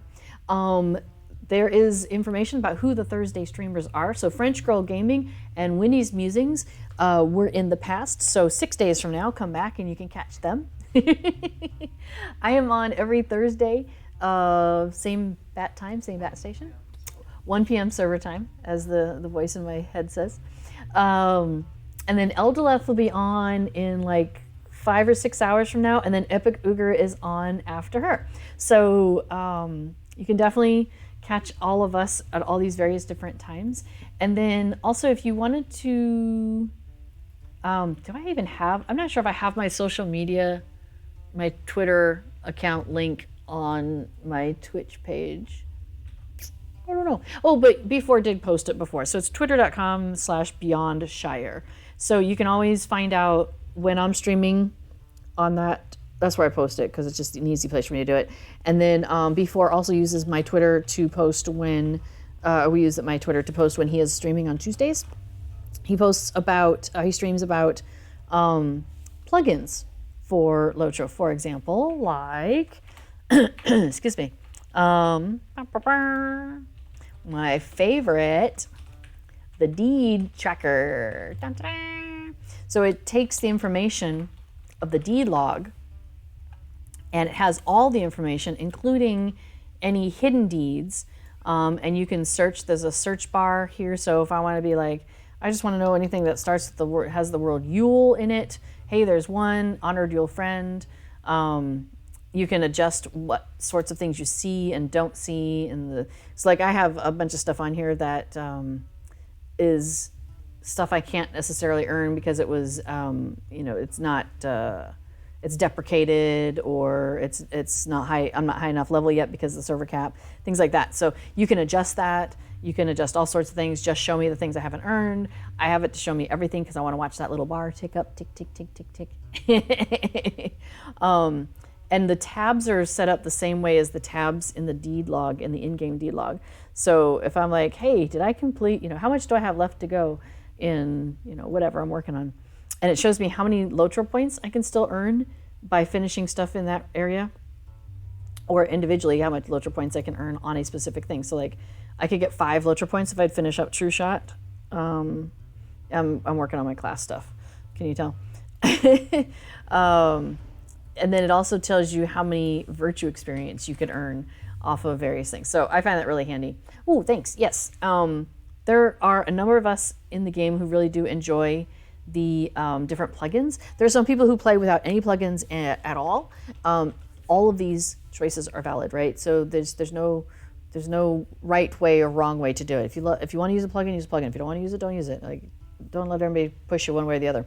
But if you are interested in learning more, there's some plugins listed there that some of us like. I use Deed Tracker. I use Alt Inventory, but some people like Kiki Inventory. I use Songbook. I use, let's see, that's Songbook. I use Travel Window. Travel Window 2 is what I'm actually using. Oh my gosh, and I love it. I also use Titan Bar. That's what I got going on there up at the top. What's the other one I was saying? Lyrical. I use Lyrical. Find that really useful. Affodil loves using reminders. It doesn't work for my brain style, but man, it sure works for him. I used to use daily tasks a lot. I don't use that as much. Oh, Notepad. Oh my gosh, Notepad. Yes, I love Notepad. Funny thing is, I had so much stuff in my Notepad, and I started actually trying to move it out because it was too much, and I was putting it into a spreadsheet.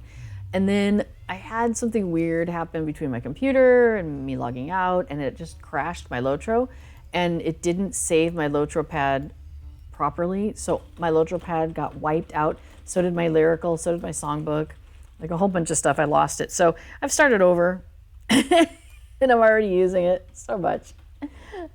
So as you can tell, yeah, lots of plugins are available to you. And yes, thank you. B4 is putting in Lotro interface is where you can find a lot of really good plugins to get you started. And if you want to come back on Tuesday, like I said, Affodil will be spends his whole 2 hours talking about plugins and working on plugins.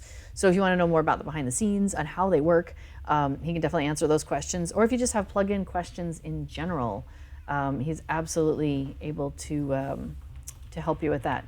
So yeah, if you click on downloads, a bunch of Lotro categories, there's so much you can do. Like, for example, it's not a plugin technically, it's a it's a UI skin that I have. So in my UI settings, now this is where it appears for me. I had to download it, put it on my computer. But if I go into my UI settings and then I scroll down to current user skin, I have a whole series of options here that I can choose from that are so much fun to play with. So I have different ones on different characters, and there's some dwarf looking ones. This one's, yeah, the one I'm currently using is kind of a more elfy one, but I like the trees and the vines and stuff. And I also like, no, this isn't the one. There's another one that has like, okay, let me pull this up again real quick. Do you see how the backgrounds on things are kind of gray on this skin that I'm using? And see here we've got them like, it looks like they're walking through Lothlorien, or yeah, in the background. So this is, like I said, it's a very elfy themed one. There's some really cute Hobbit ones too, actually.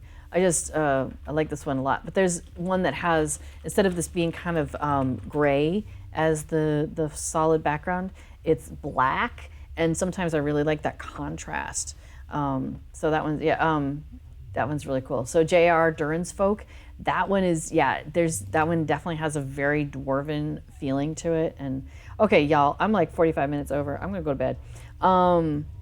So we will talk more next week, absolutely. So come back next week. We'll continue these conversations. We can talk. I'll show you all the different things if you want, and of course we'll do some festival hopefully then too.